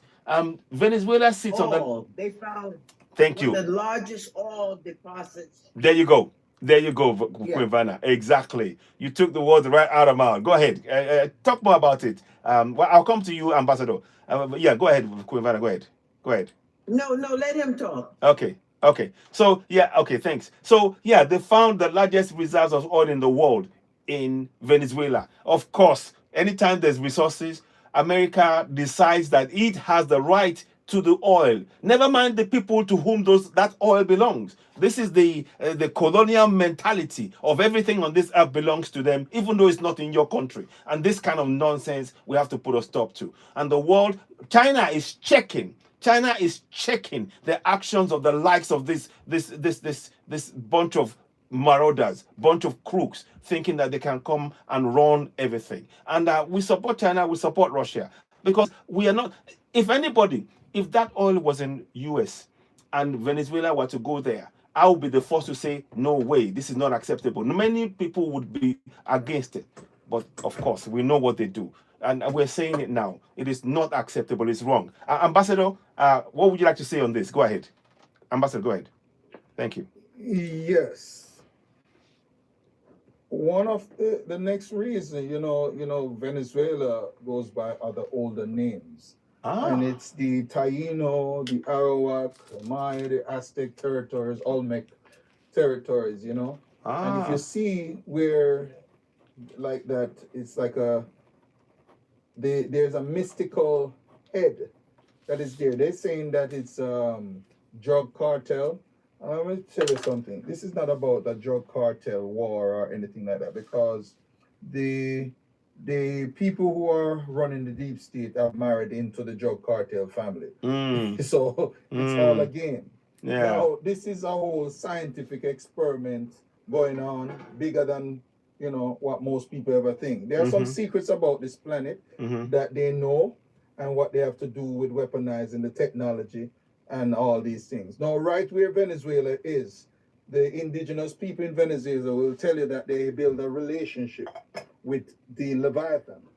Okay. See, the lies they tell you that Leviathan is supposed to be something bad or evil, but it's actually one of the protective entity that protects the planet Earth. So the head of the Leviathan sits right there. I don't know if you ever watch movies where you see people talking to dragons, and you say, that's just a movie. No, to the indigenous people, that was a normal thing to talk to certain bisons and beasts who, once the beast found out that you were highly intelligent and you didn't have fear, it would reach out to you and show you. It's just like animals. Once an animal find out that you are intelligent and you won't hurt it, it opens up certain intelligence that you never seen before in the animal. Take, for instance, you go around cats, and the cats start protecting you. They're telling you when danger is coming. The dog, the same thing. Or any other animal that is out there. You ever ask yourself why the animals live peace with the Bantu tribe in Africa? There are certain African tribes that just live, the tiger is right there and they're not troubling them. But they will bite you because that's not your inhabitant. So we used to have this relationship with the mystical earth, and we lost that. The Venezuelans still have it. It's just like every time they see a technology or some curiosity about some mystery, they want to go there. Same thing they did with Iraq when they went down there to discover the extraterrestrial portals and the documents. And it's always about collecting something. Something is to make them more powerful. So right where Venezuela is a secret head of the Leviathan. And they're dropping bombs on it. Ask yourself, why do you need these special type boats or technology to go drop on two little cartel? The cartel boats are not that expensive. No. So you don't need so much high-powered weapons to drop on two little cartel dropping some drugs. So don't let nobody fool you about such thing. It's it's way beyond that. You understand? This is a whole mystery opening up and unveiling to the planet right now. I think people are in the religious world and people are in the spiritual world. Yeah. But it is only one book I can tell you that shares on the spiritual side and on the religious. The book of Revelation ain't wrong. But they took that from our ancient chemical records. The book of the dead or the coming forth by day. So there are things that is very much in alignment with what is going on. They want samples of this entity to carry it back to the laboratory and weaponize it to build their hybrid creature. Off the coast of Puerto Rico, there is actually a real life Jurassic Park. There's many islands that people have never seen. There are strange things happening on some of these islands. Scientific experiment beyond scientific experiment. And it's going wild. There are things that this world many people on this world eyes have never yet seen. Take, for instance, they tell you in school that there's only 7 continents. No. There's so much more that they have known about this planet. So much more continents way beyond the ice wall. More landmass. Creatures that you have never seen. Just recently they saw the silver lynx. Lynx are strange. So no, they're strange creatures. And people say, oh, some of them are from the lab. Yes, some are from nature and some are from the lab. So the war is an Armageddon war. It's not a World War III, it's a World War IV. Yeah. It's really Armageddon war, the war against natural intelligence versus artificial intelligence. And that's the timeline you're in. It's just a different time. And if we all don't know that the power of King Charles have been shared with what's his name, Donald Trump, he has now been given the power to the keys to the military of the planet. And when you're given the keys to this thing, it doesn't matter what side they are, because Gog and Magog